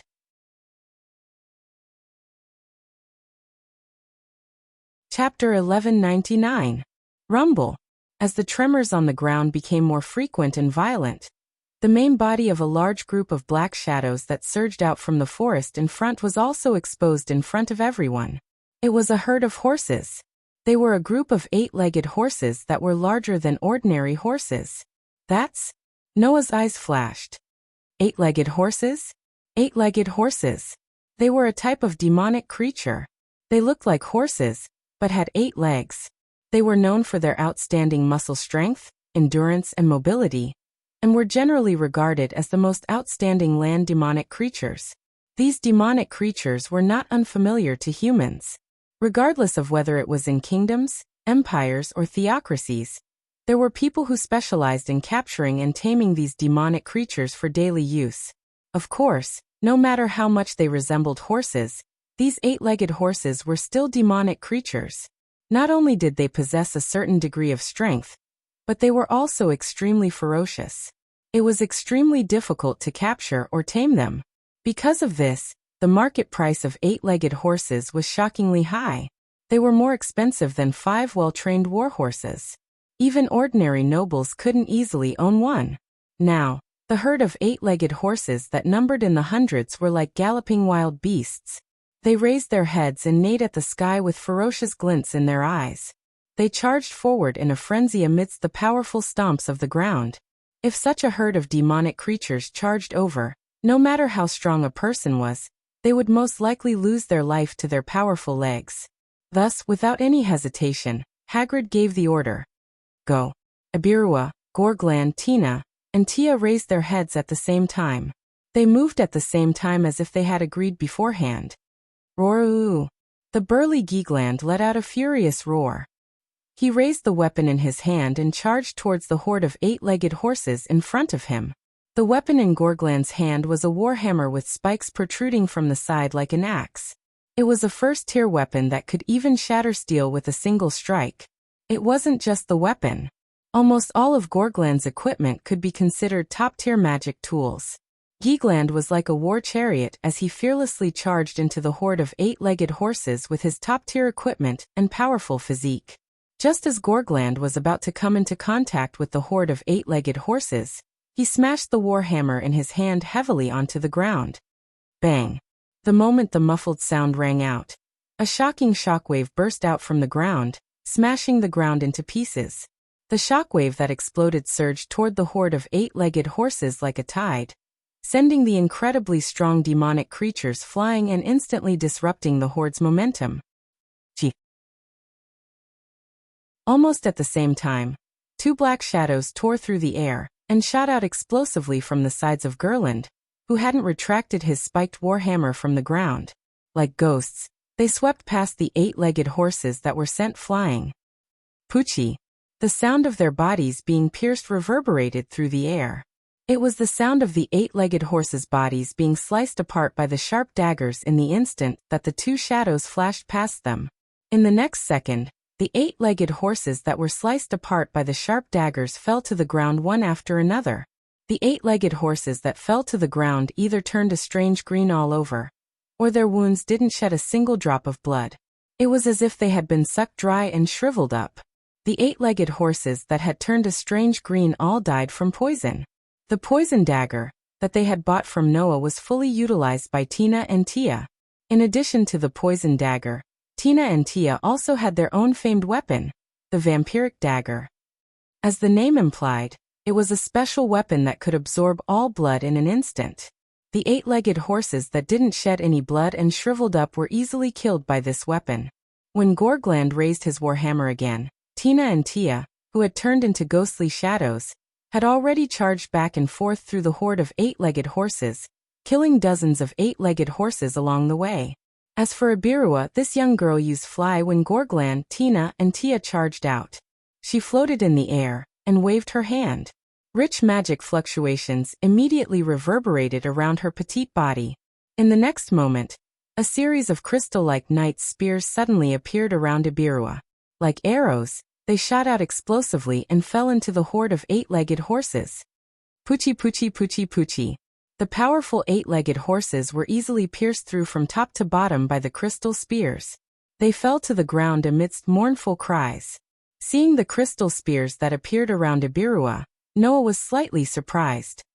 That's the fourth-rank spell, Crystal Knight's Spear. Ibirua smiled sweetly at Noah.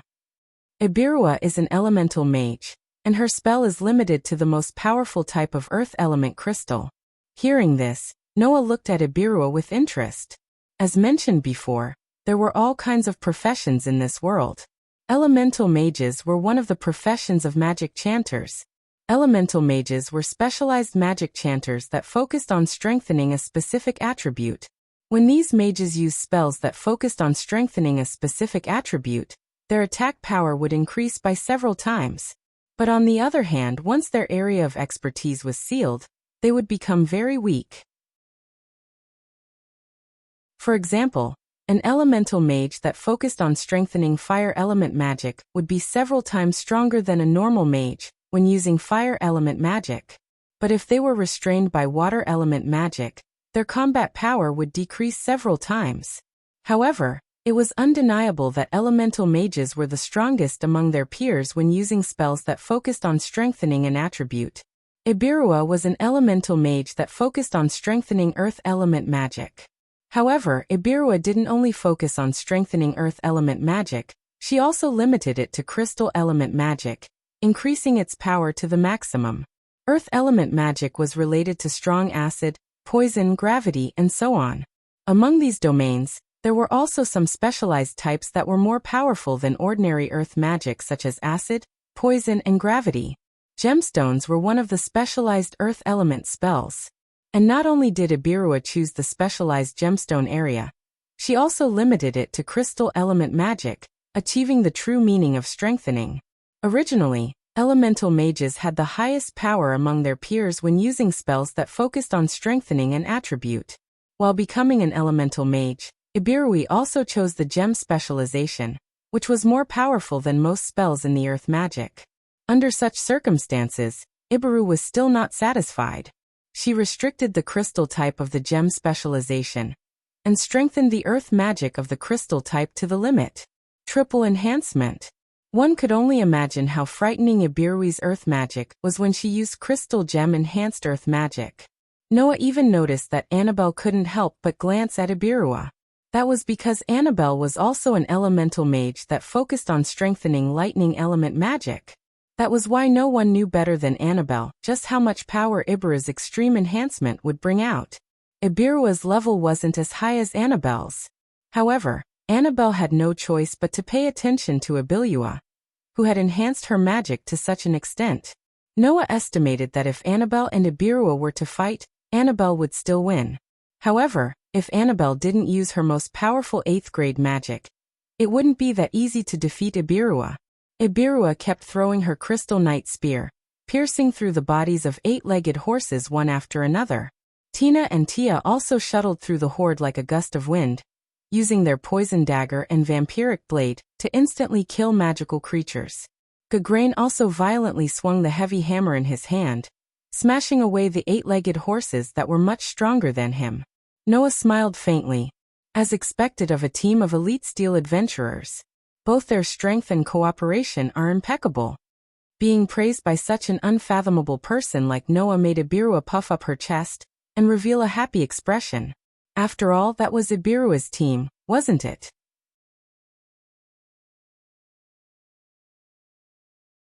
Chapter 1200. Bam! When the last 8-legged horse fell to the ground with a muffled thud, the entire space returned to silence. In the dense forest, the 8-legged horses were lying on the ground in different states of death. Some were pierced through by crystal-like knight spears. Some had their chests crushed by violent spikes and hammers. Some of them were stained green by the extremely poisonous dagger. Some of them had their blood sucked dry by the bloody blades. There were so many different ways to die that it made one's hair stand on end. Among the horde of horse-like corpses, Ibirua, Giglan, Tina, and T stood in different positions and surveyed their surroundings. Even after dealing with hundreds of powerful magical creatures, the 4 fine steel adventurers didn't show the slightest sign of fatigue. That wasn't because the 4 of them were wearing magical tools that didn't allow them to get tired. Instead, it was because they were all fine steel adventurers. They were far from having to use their full strength to fight, until they were out of breath. In particular, some of them were wearing magic tools that could restore physical strength and heal injuries. This level of danger was nothing compared to the true danger. Not only that, but the four of them were also in the mood to chat. Hundreds of eight-legged horses, they all died just like that. It's a pity. If we didn't have another mission this time, we would have captured all of these eight-legged horses and sold them. Even if they weren't tamed, some arrogant nobles would have eagerly bought them, right? That's one less chance to make a fortune. Ibirua, Giglan, Tina, and T chatted leisurely. Ibirua didn't know whether to laugh or cry. Only Noah was slowly pacing between the eight-legged horse corpses. His brows were tightly furrowed, and the more he walked, the tighter his frown became. Ibirua keenly sensed that something was wrong with Noah and turned to Noah. "What's wrong?" Ibirua asked directly. "Is there something wrong?" "Something wrong." Noah stopped and shrugged. "Or should I say, there's something wrong from the start?" Noah's words made Ibirua and the others a little confused. What did he mean by that? Seeing this, Noah voiced his opinion. "I think the process of you guys dealing with these eight-legged horses was a little too smooth." This sentence made Ibirua and the others even more confused. "What's so strange about it being so smooth?" Geglin's manly and resolute face furrowed his brows into a knot. "It's just a bunch of eight-legged horses. You don't think we had a hard time dealing with them, do you?" Although the eight-legged horse was a demonic creature, it wasn't a big deal to those with true strength. After all, in human society, there were people who captured and tamed eight-legged horses and sold them as commodities.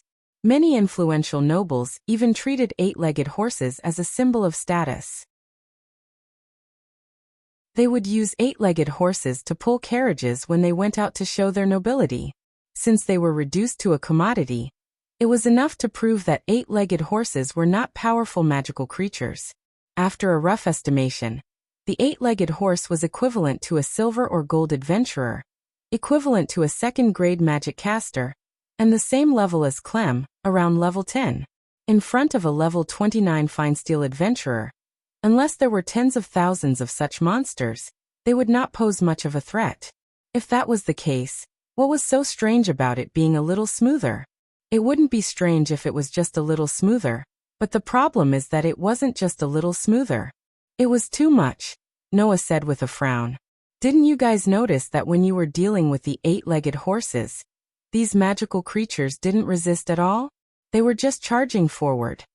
Noah's words were like waking up a person from a dream, causing everyone present to be shocked. This time, even Haihigi's brows furrowed. "Indeed, I didn't see any resistance from the eight-legged horses. They were just charging forward. This is too abnormal, right?" Noah interrupted Ibirua and exposed what he was thinking. It didn't look like they were charging at all. It looked more like they were running for their lives. Running for their lives? Ibirua, Gorglan, Tina, and Tia looked at each other. Running for their lives? The eight-legged horses were running for their lives? Why, actually Noah didn't say one thing. That was, the entire forest was too quiet. Logically speaking, since there were quite a few magical creature tribes here, it shouldn't be so eerily quiet. Unless something unusual had happened. Thinking of this, Noah turned his head and looked in the direction where the eight-legged horses had come from. If he wanted to know the answer to this, he would have to go and take a look. And so, Noah didn't hesitate and walked in the direction the eight-legged horses came from. Without any hesitation, Annabelle immediately followed behind Noah and moved forward together. Haggis and the others glanced at each other, then followed after him. In the end, they didn't walk for long. About 20 minutes later, Noah was the first to stop. He looked ahead with a hint of astonishment on his face. It wasn't just Noah. Even the group of fine steel adventurers who had followed them widened their eyes. This was because what appeared before them was an extremely abnormal scene. To be more precise, it was an open space that had been ravaged beyond recognition.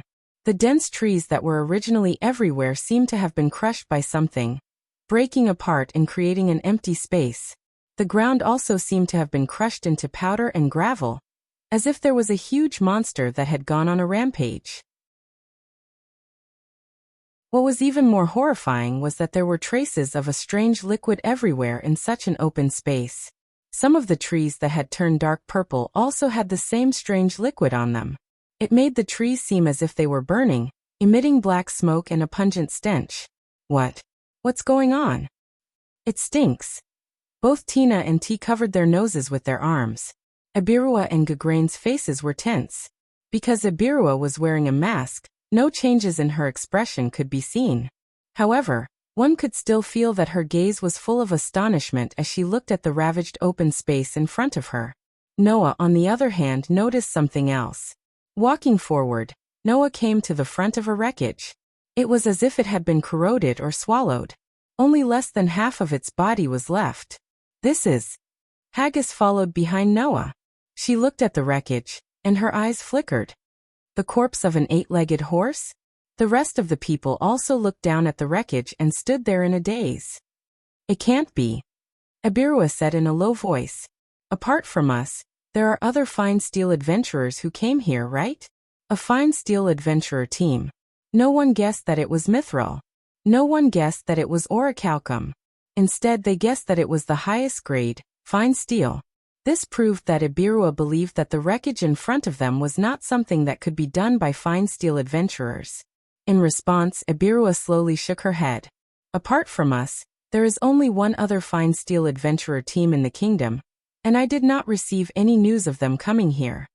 So, Gagrain said in a low voice. What's going on here? It's obvious that something came here and hunted the 8-legged horse. Noah glanced at the wreckage on the ground. Moreover, it's not an adventurer. Silence descended upon them. I have a bad feeling about this, Ibirua said, as if she wanted to express her thoughts on behalf of everyone else. Let's leave this place quickly. No one objected to Ibirua's words. Except for Noah. Leave. Noah chuckled and shook his head. He looked up and stared ahead as he uttered these words. How about we ask that big guy over there if he agrees?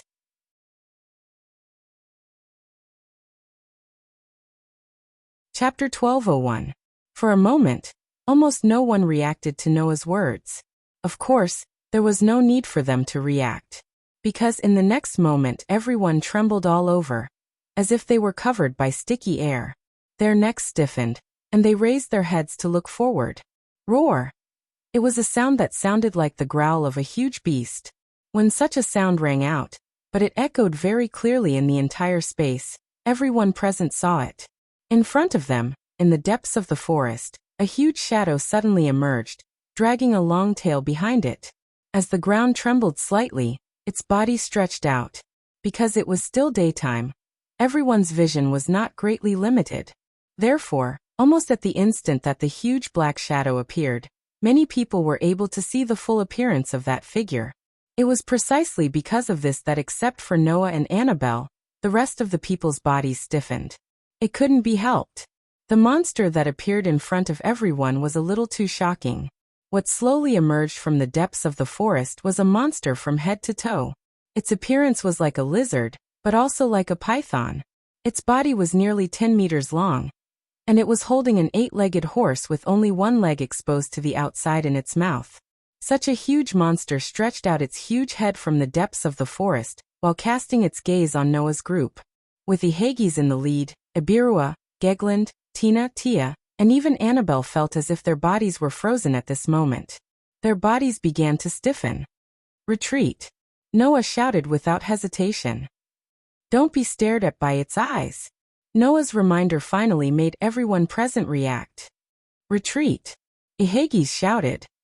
Don't look at its eyes. After that, everyone turned their heads and rushed out without any hesitation in another direction, disappearing from the huge monster's sight. Roar! At the same time, the huge monster's pair of eyes burst out with a ferocious glint. It let out a loud roar and rushed toward Noah's group. Clap, clap, clap, clap. In an instant, wherever the huge monster passed, the trees were smashed into pieces. Taking a closer look, the trees and ground that were hit by the huge monster were corroded by the viscous liquid that dripped down from the monster's body, emitting black smoke and a foul stench. Sensing the menacing behemoth behind him and the huge commotion, Gegland was the first to shout. It's a huge basilisk. What kind of joke is this? Huge basilisk. Anyone who had a little knowledge of monsters would know the name of the huge basilisk. The reason was simple. That was a monster through and through. Its gaze had the effect of petrification. Its body fluid was a level of poison that could instantly kill people. Its scales and skin was comparable to the metal known as mithril. It was an extremely terrifying type among monsters. A huge monster that was above the level of fine steel adventurers. Especially for close-range combatants, its body fluid was highly toxic. Its scales and skin were incomparably hard. Even its gaze could petrify people. It was the natural enemy of natural enemies. It might be difficult to understand the strength of the huge basilisk, but it was much more obvious if it could be differentiated by level. The huge basilisk was at least a level 20 monster when it was young. When it reached adulthood, it would definitely be above level 40. The strongest huge basilisk could even reach level 60. For humans, it was definitely a terrifying monster. And the huge basilisk chasing behind them was more than 10 meters in size. It didn't look like a young basilisk at all. In other words, it was a monster that was at least level 40. 4 fine steel adventurers above level 29, and below level 35. It was already a very dangerous existence. Even Annabelle and Elbaru, who were both above level 50, had a troubled look on their faces. Because even if their level was above the huge basilisk, if they didn't have the means to deal with the petrification gaze and the highly toxic body fluid, they would also be forced into a dead end by the huge basilisk. Noah, who was rushing with everyone, was at the very back. He looked behind him without the slightest fear. He looked at the huge basilisk that was rolling over like a tank, constantly roaring at the sky, smashing huge trees and crushing heavy rocks along the way. Then he looked at Hagrid. You have measures to deal with the petrification and poison, right? Yes, Hagrid said without hesitation. But we need time to prepare. Is that so? Noah looked back and looked at the huge basilisk covered in disgusting body fluid. He frowned and was speechless. Stop in 3 seconds. Hagrid immediately understood. She didn't answer, but her whole body reverberated with magical waves, and even her eyes closed. In the next moment, Noah suddenly stopped, turned around, and raised a hand in the direction of the huge basilisk.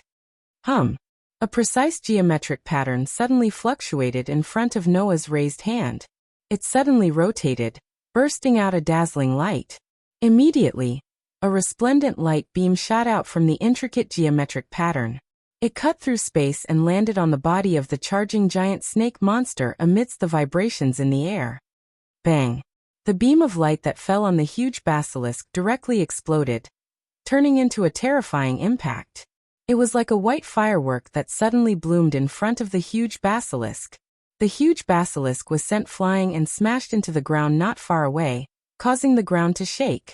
Almost at the same time, Haggis and the others stopped in their tracks. Hagrid, who was at the back, had her eyes closed from beginning to end. The magical waves reverberating from her whole body became more and more intense. Finally, as Hagrid stretched out her hand, all of the magical waves condensed in her hand, causing a burst of soft light to surge in front of her palm. Magic abnormal state resistance strongest holy. In front of Hagrid's palm, a burst of soft light suddenly enveloped everyone present, causing the silhouettes of everyone present to flash with a pure white halo. At this very moment, the magic called Holy, that Hagrid had launched was a 4th-rank magic that could grant others resistance to abnormal states. Whether it was petrification or poison, they were all abnormal states. Therefore, using this type of magic, especially one that was as high as the 4th grade, would basically be able to resist most abnormal statuses. Moreover, before launching Holy, Hagrid had also strengthened the ability to resist abnormal states of the holy magic to the maximum. In this way, even if the huge basilisk's petrification ability and poison doubled, it wouldn't be a threat. Watch me. Gagrain raised his spiked warhammer, and after a violent roar, shot out like a bullet, scuttling to the front of the huge basilisk that was heavily smashed on the ground. The spiked warhammer in his hand was like a windmill, swinging towards the huge basilisk's body. Clang!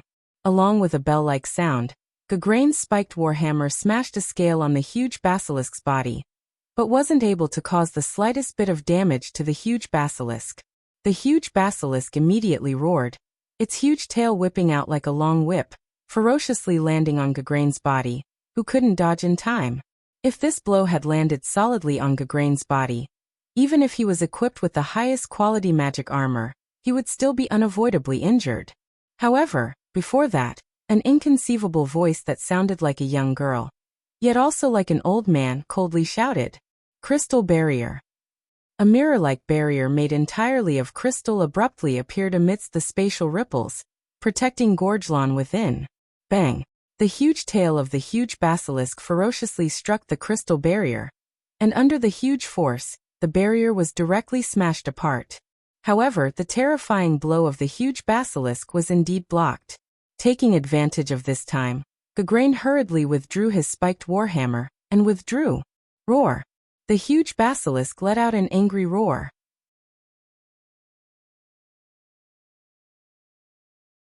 Chapter 1202. Ew! An extremely loud and clear roar reverberated throughout the entire forest, causing the atmosphere in the entire space to be stirred up by the sound waves. Whistling sounds of wind breaking rang out one after another. The gigantic basilisk's tail carried terrifying power as it swept through the air like lightning, fiercely sweeping towards the retreating Gagrain. "Don't look down on me." Seeing that the gigantic basilisk was actually chasing after him, Gagrain let out a furious roar.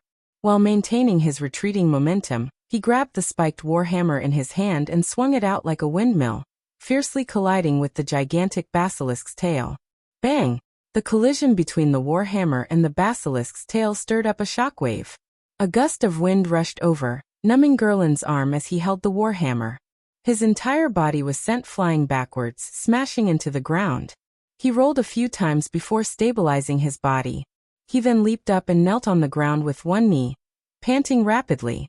As for the gigantic basilisk's tail, it paused for a moment in the collision. Some of the scales on it seemed to have cracked, but it wasn't damaged. The hardness of the gigantic basilisk's scales and skin was comparable to that of mithril. In this world, on the surface, only orichalcum and steel could be harder than the scales and skin of the gigantic basilisk. If one didn't have the power to shatter mithril, then one wouldn't be able to harm the gigantic basilisk at all. In addition, the gigantic basilisk's body would occasionally secrete highly toxic bodily fluids that could instantly kill. Its gaze also had the effect of petrification. It was truly the natural enemy of close combat. As expected, if I were to fight alone, I wouldn't be able to do anything to a monster like the gigantic basilisk. Gagrain roughly spat out a mouthful of saliva, but didn't forget to thank Ibilui. "Thanks, Ibilui. You've been a great help just now."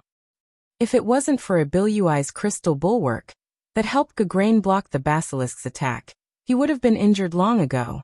Of course, Gagrain's gauntlets were a magical tool that could recover the injuries and stamina of the target it touched. Even if Gagrain was injured, it would heal him.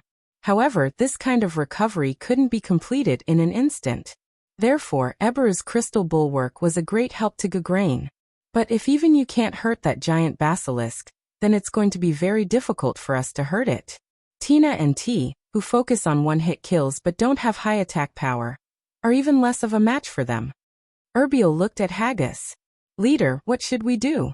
All of a sudden, the elite steel adventurers of the Blue Rose Guild, including Ibilua, Gragland, Tina, and T, all turned their gazes to Hagrid, asking for instructions. Gagrain's attacks could only barely damage the scales of the giant basilisk. Tina and T didn't have very high attack power, so they could only provide support. Hagrid was a magic caster of the faith system. She was more like a priestess or a priest. Although she wasn't bad in direct combat, she was definitely not as good as Garland in terms of pure attack power. In other words, if they wanted to defeat the giant basilisk, in the Blue Rose Guild, only elemental sorcerer Ibilua, who focused on strengthening the attributes of crystal-type gemstones, could fight the giant basilisk. Judging from the current situation, the elite steel adventurers of the Blue Rose Guild would win in the end. However, not only would that take a lot of time, but it would also be accompanied by unpredictable dangers. Therefore, considering that they had other motives, fighting the giant basilisk was definitely not advisable. However, even if they knew that there was no benefit in this battle, what else could they do? Roar! The giant basilisk let out an earth-shattering roar. Its voice was full of violence, and its huge pair of blood-red eyes were like two huge red lanterns. With extreme violence and malice, it glared at Haggis and the others. Looking at the huge monster in front of them, and feeling the terrifying malice on its body, Haggis didn't think that this giant basilisk would obediently let them go. With the strength and speed of the giant basilisk, unless Haggis and the others directly use fly or legend to leave this mountain range, it would be extremely difficult to escape from the mouth of the giant basilisk. At that moment, Haggis could only cast a pleading look at Noah. Noticing Haggis' pleading look, Noah couldn't help but smile bitterly. As expected, we still have to make a move against that disgusting monster? It was unknown whether or not it understood Noah's words, but the giant basilisk's violence and malice in its eyes increased exponentially. Roar! In the next second, an extremely ferocious roar rang out from the mouth of the giant basilisk. Immediately afterward, the giant basilisk suddenly bounced out like a spring. Against the whistling atmosphere, it rushed in the direction of Noah. Annabelle, who had been standing behind Noah, had a cold look in her eyes. Just as she was about to rush in front of Noah to protect him, Noah seemed to have guessed that Annabelle would do this and spoke softly. "You don't have to make a move." Annabelle almost reflexively stopped what she was doing. Noah, who didn't turn his head, looked at the giant basilisk's head that was gradually expanding in his field of vision, and his eyes were like an ancient well without ripples. So the giant basilisk opened its stinky mouth in Noah's direction and shrouded Noah's body. Presumably, the giant basilisk wanted to swallow Noah whole, right? "Be careful," Haggis and the others exclaimed one after another. However, Noah didn't seem to hear anything. He quietly watched the giant basilisk biting toward him, and an imperceptible light flashed in his dark and deep eyes. Just when the giant basilisk's bloody mouth was about to fall on Noah's body, golden ripples suddenly fluctuated out of the space like water waves, covering the entire space around the giant basilisk. Amidst the numerous water-like golden ripples, silver chains with wedges of different shapes and flowing with bright golden light slowly extended out. With a rise and fall, they shot out explosively. Immediately, the sound of chains colliding reverberated in the surroundings. Silver chains with resplendent golden light coiled back and forth around the huge basilisk, unceasingly streaking across the space. Finally, the huge basilisk was completely surrounded. Soon after, the chain tightened and bound the giant snake monster's body. Clang! The sound of steel colliding with steel resounded. That was the sound of the golden ripples explosively shooting out, binding the giant basilisk, and tearing the giant basilisk towards Noah's direction. Under everyone's gaze, the giant basilisk's incomparably scarlet mouth stopped less than 2 meters away from Noah, and couldn't move forward anymore. Roar! The giant basilisk let out a crazy roar, and used all its strength to struggle, causing the chains coiling around its body to emit intense clashing sounds. Unfortunately, no matter how the giant basilisk struggled, it couldn't break free from the shackles of the chains. After all, the heavenly lock, Enkidu, was a god-defying noble artifact. Although it was unable to exert the terrifying binding power that even gods could not break free from when used on a target without divinity, it was still a noble artifact. Even Achanalia, whose strength was comparable to the 5 great dragon kings, had to spend some time to break free from the heavenly lock, let alone this giant basilisk. Thus, amidst the frantically struggling giant basilisk's roar, Noah took a small step back, leaving that bloody mouth filled with the stench of blood. His brows were tightly knitted the entire time. "Although I'm not afraid of poison, I really don't want to come into contact with the disgusting body fluids of this snake." The mouths of the fine steel adventurers, led by Iguana, Ilua, Gragland, Tina and Tia, twitched slightly. If they were to face the giant basilisk, then the fine steel adventurers, Wild Rose Song, would have to fight with their lives on the line. How could they care about the disgusting body fluids? In contrast, Noah easily subdued the giant basilisk, and even captured it alive.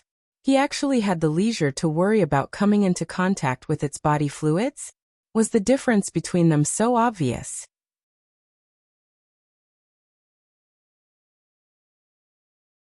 Chapter 1203.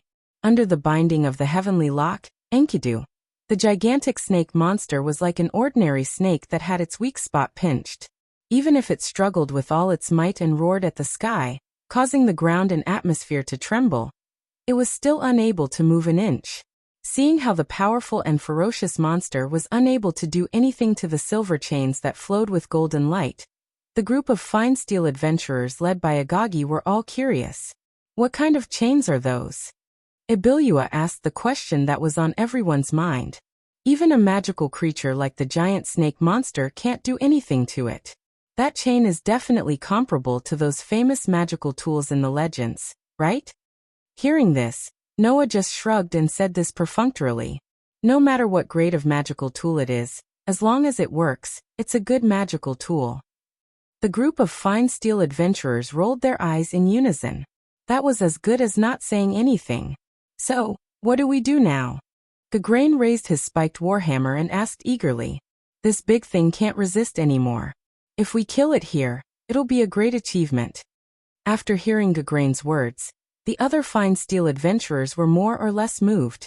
The main purpose of adventurers was to protect the safety of humans from all kinds of monsters. Therefore, the Adventurers Guild would make a corresponding reward system based on this. When dealing with monsters, even if they didn't accept a commission, the adventurers could still bring a part of the monster's body to the Adventurers Guild after the deed was done and receive a corresponding reward. And the amount of reward depended on the strength of the monster that was hunted. A demonic creature like the giant basilisk was a huge threat to an entire team of fine steel adventurers. If they hunted it, not only would they obtain a considerable amount of rewards, but their reputation would also increase by leaps and bounds. Of course, as the highest level of fine steel adventurers, Agagi and the others didn't care about the rewards and reputation. Eliminating the huge threat that was the basilisk was the most important thing. For most adventurers, exterminating monsters was just a job for them to make ends meet, but for ordinary residents, it could reduce their chances of encountering danger. There were all kinds of monsters in this mountain range, and it was certain that it would attract many adventurers. There might even be people like Noah and the others who needed to cross the mountain range to reach the other side. If the ordinary adventurers and humans encountered a monster like the basilisk that had the power to wipe out an entire group of fine steel adventurers, they would definitely die. If they couldn't deal with the basilisk, then for the sake of survival, Agagi and the others could only choose to escape and leave it behind. But now, the basilisk was immobilized because of Noah's noble artifact, and was nothing more than a target. As a result, Agagi and the others had their hearts had their minds. In response, Noah's might. No, let's just leave it here. Noah's and the others, Essen were. Seeing the puzzled look on Agagi's and the others' faces, Noah explained. There's no doubt that the reason why the forest is so strangely quiet after we entered this mountain range is definitely because of this basilisk. The nearby monster tribes have probably been eaten clean by this basilisk, right? As mentioned earlier, this mountain range wasn't a restricted area. The only truly powerful monsters here were the powerful undyings that Tina and T had mentioned. They might pose a threat to low-level adventurers, but they weren't much of a threat to high-level adventurers. As long as there was someone comparable to a mithril, even if they couldn't run rampant in this mountain range, they definitely wouldn't lose their lives for no reason. Under such circumstances, the monsters that lived here were naturally not difficult to deal with. However, a huge basilisk had appeared here. This gigantic basilisk could even threaten an entire team of fine steel adventurers. In this mountain range, it was undoubtedly the most terrifying king.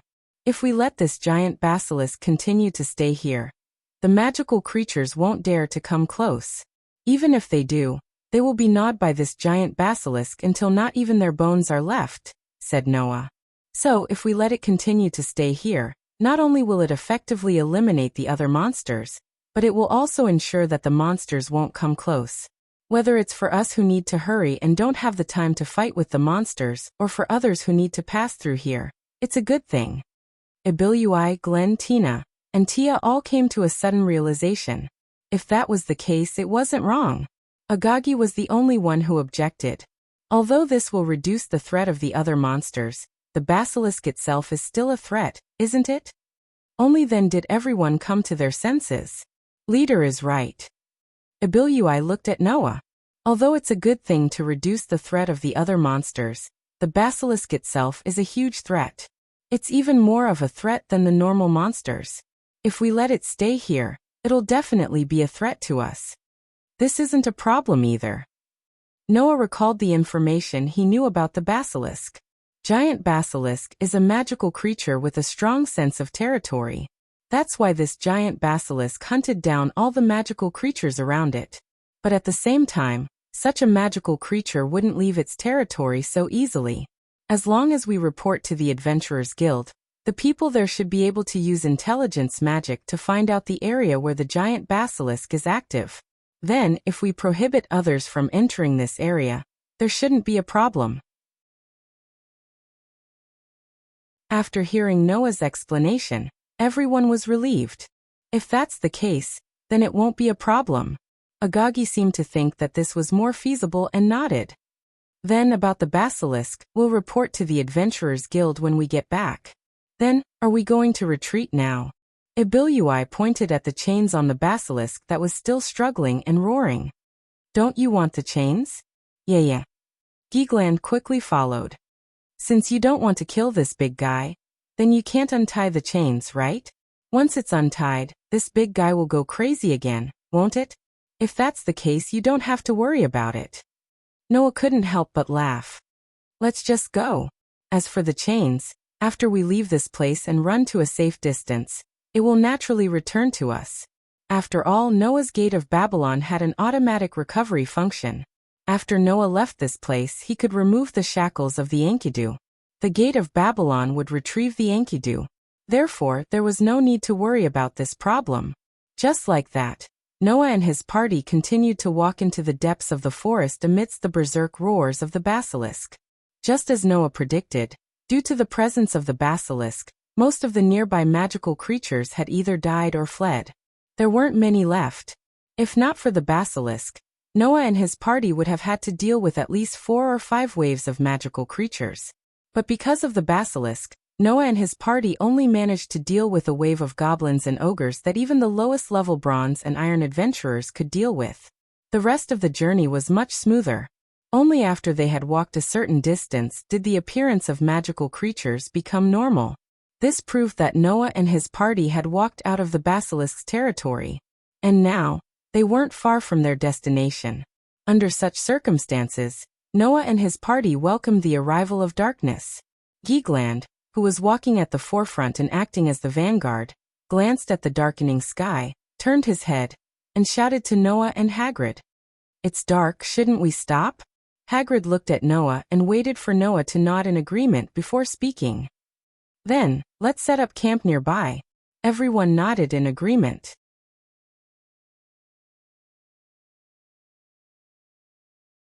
Chapter 1204. As adventurers, they often had to spend long nights in the wilderness. Therefore, even though the fine steel adventurers of Blue Rose were all women, they did not reject the idea of camping in the wild. Instead, they were very familiar with the idea of camping in the wild. Under Hagrid's orderly instructions, the entire group of fine steel adventurers of Tsangqiang Rose began their preparations. Tina and Tia set up the tents that they had prepared beforehand. As for Gagrain, he placed 4 totems that looked like magic arrays at 4 points around the campsite. After Gragland inserted the 4 thick totems in 4 different directions around the campsite, he connected the 4 totems with a thin rope. After that, he tied a bell in the middle of the rope between 2 totems.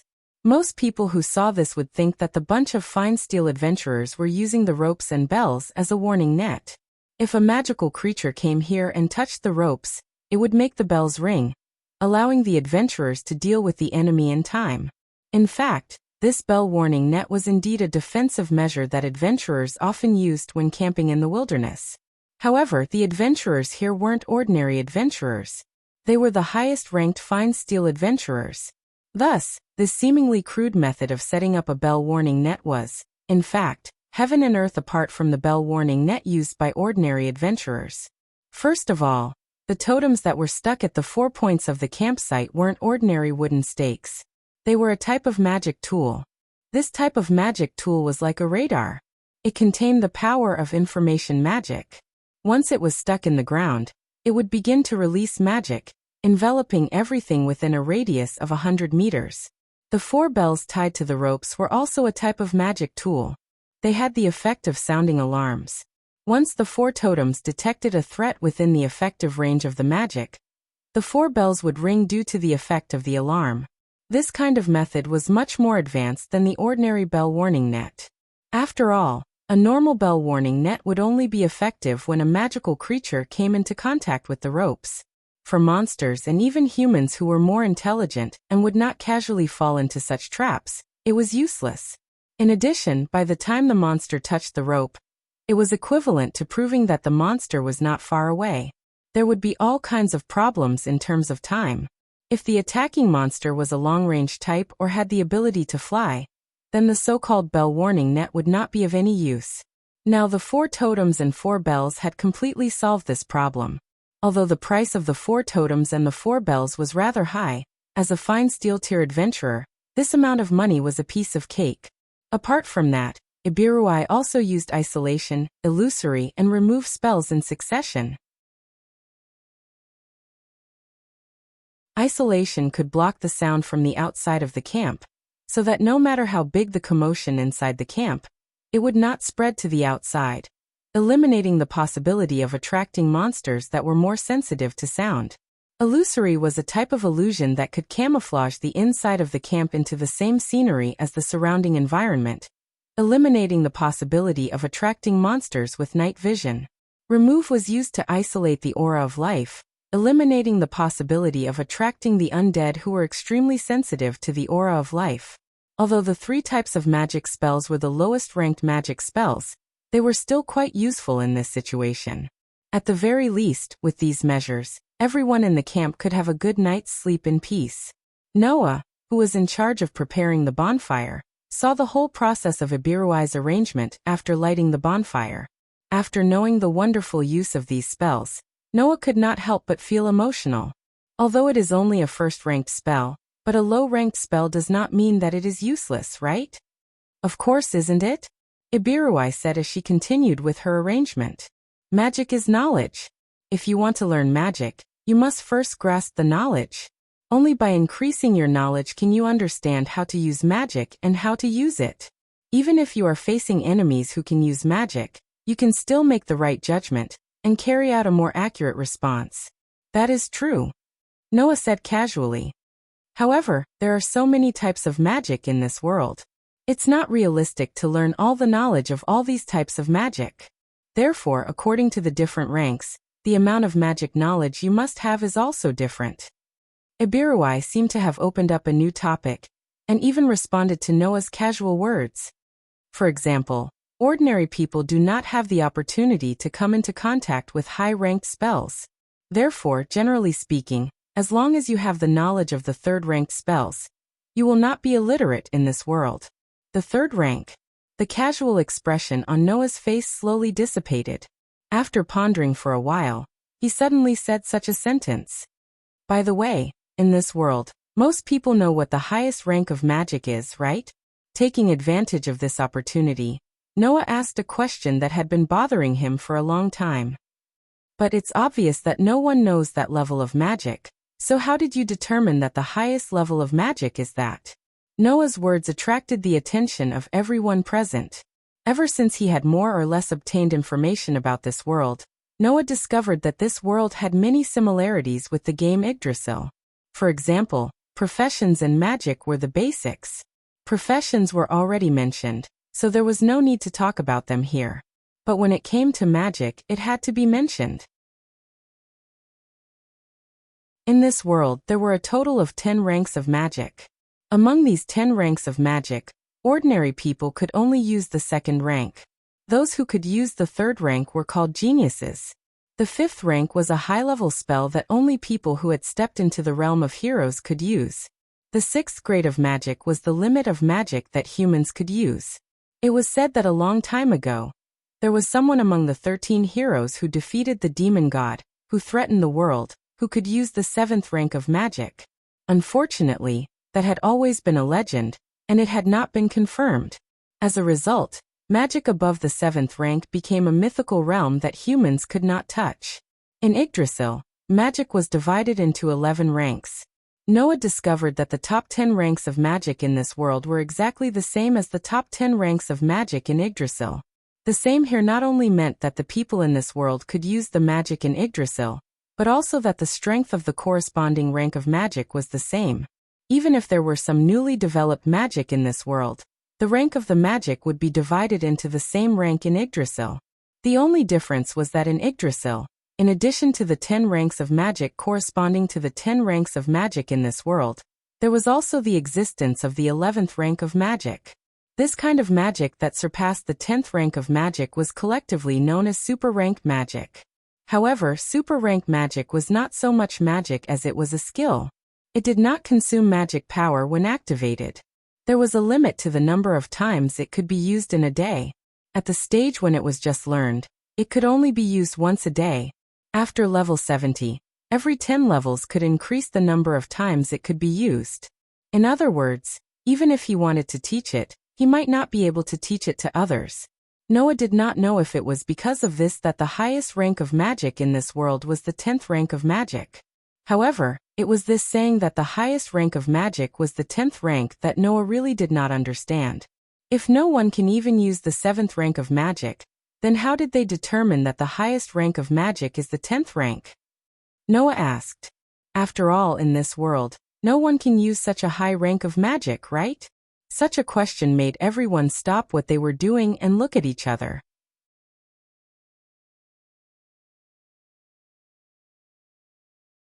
Chapter 12:05. The entire camp fell into an indescribable silence.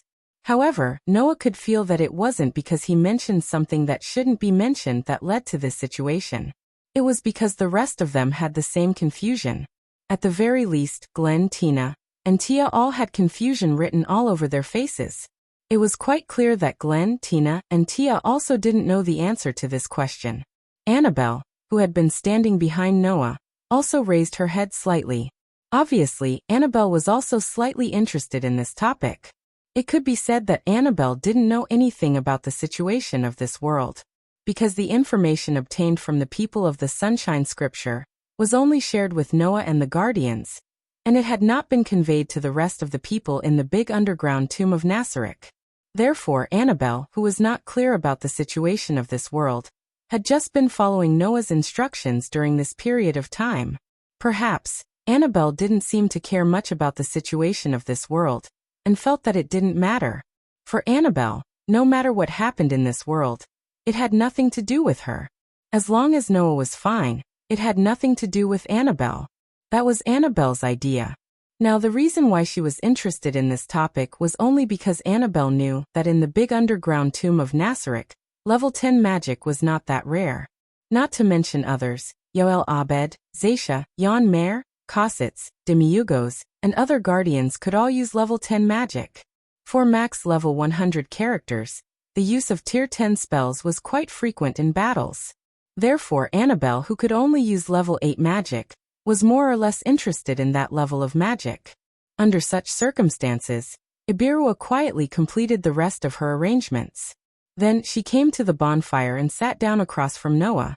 Raising her head, Ibirua cast her gaze on Noah through the gap of the mask. Do you know the 8 Desires King? 8 Desires King? Noah was startled at first, then his heart moved. 8 Desires King. Noah had indeed heard of this term before. Of course, the method was still hearsay. This was because the so-called 8 Desires King only appeared in myths and legends in this world. Moreover, it was a myth that anyone with a little bit of knowledge would know. The so-called 8 Desires King was actually an unknown existence. It was said that about 500 years ago, there were a few existences with great divine power that suddenly appeared in this world. They had once dominated this world with absolute power for a short period of time. Some people said that the 8 Desires King was as tall as 9 heavens. Some people said that the 8 Desires Kings were the most powerful race in this world. They were the kings of the dragon race and were called dragon kings. There were many different opinions, and no one could confirm what kind of existence the Eight Desires King was. However, in that era, the Eight Desires King, who had great divine power, destroyed all the countries in this world. He relied on his unparalleled power to dominate the entire world. However, the Eight Desires King was still not satisfied. After dominating the world, he became even more ambitious and pointed his spear at each other. In the end, the Eight Desires Kings who fought for each other's things all died together. This myth was actually very unpopular. This was because no one was willing to admit that this world was once dominated by some inexplicable existences whose origins were unknown. In the end, they even had to rely on their mutual destruction to regain this world. However, whether it was really just a myth or a legend was still a question. Of course, many people thought that this was an exaggerated story. However, among some people with status and power, many people thought that the Eight Desires King actually existed in reality. The reason was very simple. Rumor had it that there was a city in the distant southern desert. That was the capital built by the Eight Desires King when he dominated the continent. That capital still existed to this day. Moreover, from time to time, there would be rumors that some people obtained some treasures that the Eight Desires King once owned from there, and brought them out to dominate for a time. It was said that in the past, the Eight Desires King not only had the power to destroy the world, but also countless treasures. Under such circumstances, Ibirua began to explain. Among these treasures there was a magic book called the Nameless Spellbook. A magic book? Noah asked curiously. Could it be that the so-called 10th level magic was learned from that magic book? That's right. Ibirua nodded. In the book left behind by the legendary Eight Desires King, it contains unimaginable magical items. It's said that it records all the magical items in the world. Even the newly invented magical items in this world will be recorded in the book. Even the newly invented magic would be automatically recorded. Noah raised an eyebrow. Is that the function of that magic book? Who knows? Ibirua curled her lips. In any case, it's because of the records in the Nameless Spellbook that people know that level 10 magic exists. There's such a thing. At some point in time, Gegland came over and sat beside Ibirua. He looked at her and directly said this sentence. Why didn't I know about it? There are many things you don't know. Ibirua glanced at Gragland. After all, although the highest level magic is the 10th level, and this is widely spread because of the existence of the Nameless Spellbook, people only know that the highest level magic is the 10th level. In other words, people only know that the 10th level magic exists, but they don't know that it was obtained from the Nameless Spellbook, right? Noah smiled indifferently. Then does that book really exist? Who knows? Ibirua said the same thing as before. It's just that it's said that people have seen the book with their own eyes, and those who have seen it all said that the book is protected by an extremely powerful magic. Apart from the rightful owner, no one else is allowed to touch it. That's only natural, isn't it? Haihigi walked over and sat beside Noah as she spoke. It's a divine item that records all the magic in the world. And even the 10th level magic, the highest level magic in the world. Its value is incomparable to anything in this world, so how can it be casually flipped through? That's why people have to know their own limits. Ibirua concluded with this sentence. It's best if you don't end up like the Eight Desires King because of that item. Otherwise, even if you have the greatest power, you'll only end up as a laughingstock. Ibirua, Gragland, Tina, and Tia all nodded. Only Noah said thoughtfully. If it's a magic item that can automatically record newly developed magic, then is it possible that this magic item can only record up to the 10th level magic, and can't record magic above the 10th level? That's not impossible. Ibirua chuckled. However, even spells of the 7th order and above are considered to be in the realm of legends. The limit of a human is the 6th order of magic. Only the legendary 13 heroes can learn spells of the 7th order, not to mention the highest 10th order. If that's the case, who would think that there would be spells of a higher rank than the 10th rank? Hagrid smiled faintly. Even if there is, no one at the 10th level can use it. Even if magic of a higher level exists, It's just a figurehead to people. Noah responded with a smile, but he was more or less thinking about it. Perhaps there were records of magic beyond the 10th level, but those who saw it didn't mention it, so that wasn't necessarily the case.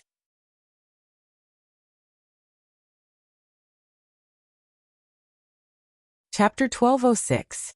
By the time he noticed it, the village with a strange atmosphere was already in front of Noah's eyes. It was a village that occupied a fairly large area.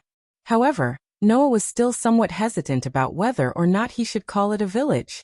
The reason for this was that the village was surrounded by high walls, making it impossible to see what was going on inside. The only thing that could be seen was the watchtowers that were taller than the walls of the village. The structure was rather sturdy. It was rare to see such a sturdy watchtower even in the cities of some kingdoms. Rather than calling it a village, it would be more appropriate to call it a strategic stronghold. It gave off a heavily guarded feeling. Of course, the village was relatively close to the mountains where all kinds of monsters lived.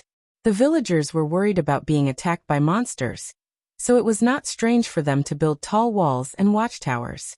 The problem was that for a relatively poor village, the extravagant protection of a protective wall should only be built around the buildings or warehouses, and the farmland should be placed outside the wall.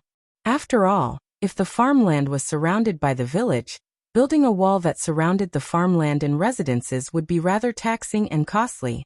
It was not something that a normal village could afford. However, there was not a single acre of farmland outside the walls of the village. Judging from the size of the wall, the farmland was really surrounded by the village. In addition, the people on the watchtowers in the village could see arrows knocked on their bowstrings slowly moving in all directions as if they were patrolling.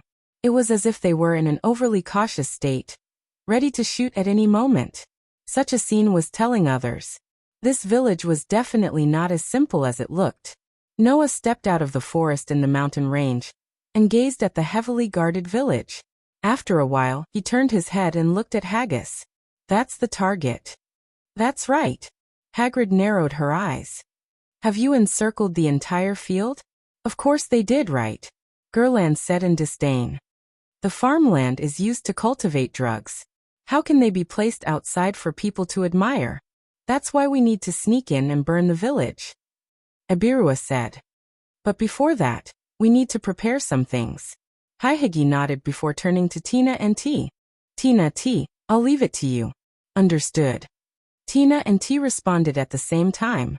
Then their bodies flashed and turned into blurry shadows, rushing towards the village. In just a while, even Noah could not see Tina and T. Noah and the others set off before dawn. So even though they arrived at their destination, there was still about an hour or so before dawn. The reason why they set off before dawn and arrived at their destination was mainly to make it easier for Tina and T to sneak into the village.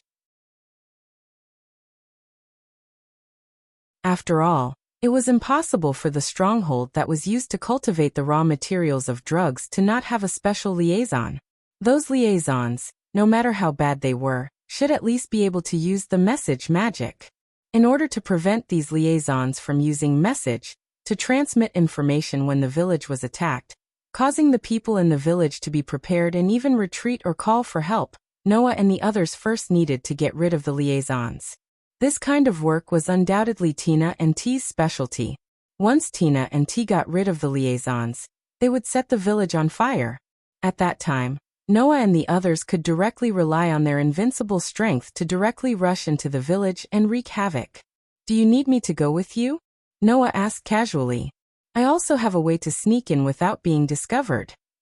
Although he was discovered by Gray and Vaz in the world of Elven Sword Dance, that did not mean that Noah's invisibility helmet could be seen through by anyone. The reason why Gray and Vaz could discover Noah was because they had been assassinated for most of their lives and developed terrifying intuition. Noah didn't think that there would be such an existence similar to Gravath in a stronghold used by one of the departments of a criminal organization to cultivate drug raw materials. Therefore, as long as Noah used Hades's invisibility helmet to sneak into the village, it would definitely be more efficient than Tina and T. Unfortunately, Marcy shook her head. Just leave it to Tina and T. They are assassins and ninjas. No one is more suitable for this kind of work than them. As it turned out, Haggis Truss was absolutely right. Almost not long after, in front of them, in the village that was built with high walls, a burst of fire suddenly appeared, causing the people on the lookout tower to panic. Seeing this, Haggis' eyes lit up and smiled. The operation has begun. Everyone, it's our turn. Okay. Geegland was the first to shout. I've long wanted to smash this dirty place into smithereens. After saying that, Geegland directly rushed out. Noah, Haggis, and Ibirui looked at each other, and then smiled at the same time. Then, Haggis' eyes flashed with a hint of coldness. Let's go. The light that represented the activation of magic flickered on the group of people. In the next moment, Noah, Annabelle, Haggis, and Ibirui directly used the flight magic to fly into the village that was surrounded by flames. Immediately after, the four of them split up and flew in different directions. Fire. Put out the fire. Why is it suddenly on fire? Water. Where's the water? Bring the water over. When Noah flew over the burning field alone, the whole village was already in a mess. Every one of them had a weapon in their hands. Their appearance was rough, and they were definitely not the good kind. At a glance, it was obvious that they were used to tyrannical abuse. They were simply outlaws of the underworld, shouting and yelling at the surroundings with a ferocious look on their faces. Fire. Noah could not help but sneer. Then let me add fuel to the fire. After saying that, Noah spread out his hand, and around his body, a beautiful magic circle suddenly appeared, covering the entire space. On the beautiful magic circle, bursts of magic light began to gather, causing the dazzling light to explode in midair, finally attracting the attention of the people below. All of a sudden, the eyes of all the outlaws with weapons in their hands widened, and they roared out in shock. No. It's not a fire. It's an enemy attack. You finally understand? A trace of coldness appeared in Noah's eyes. Unfortunately, it's too late. In the next moment, the beautiful magic circles that covered Noah's body burst out with flashes of light. Beams of magic light burst out from the beautiful magic circles, like a meteor shower falling from the sky, shrouding the area below. Boom, boom, boom, boom. Accompanied by a series of explosions, a fierce fire burst out in a corner of the village, like a mushroom cloud, rising into the air. Boom, boom, boom, boom. At the same time in the village, frequent explosions began to occur in other corners, setting off the same intense fire. Sometimes, it was a sky full of lightning that fell to the ground. Sometimes, it was a scorching fireball that exploded on the ground. Sometimes, it was a bright crystal that exploded from the ground. Attacks like these landed on the ground one after another, destroying buildings one after another, stirring up intense flames and shockwaves. Noah, Annabelle, Ohajisai, and Abilua began to move from the four corners of the village, wildly unleashing magic from midair, causing beams of light, lightning, fireballs, and crystals to explode in the village one after another, turning the village into a sea of fire at an astonishing speed. Run. There's a magic chanter attacking the village. Where's the liaison? Ask for help quickly. In the village, the outlaws belonging to the Yakuza's drug department were like ants on a hot pan, jumping and jumping anxiously, crying for their parents as they ran back and forth. Only a few people, under the roar of some fierce burly men who seemed to have a high status, began to set up bows and arrows, shooting at Noah, Annabelle, Ohajisai, and Abilua in midair. Under such circumstances, the village was gradually covered in a sea of fire. You're tuning in to the Lee May's Sword of Destiny YouTube channel. We're so grateful for your support, and don't forget to subscribe to join us on this incredible journey through captivating stories. Your generosity through donations truly makes a world of difference, as it's the primary source of revenue that allows me to expand and enhance this channel for you. Thank you from the bottom of my heart for being a part of this adventure.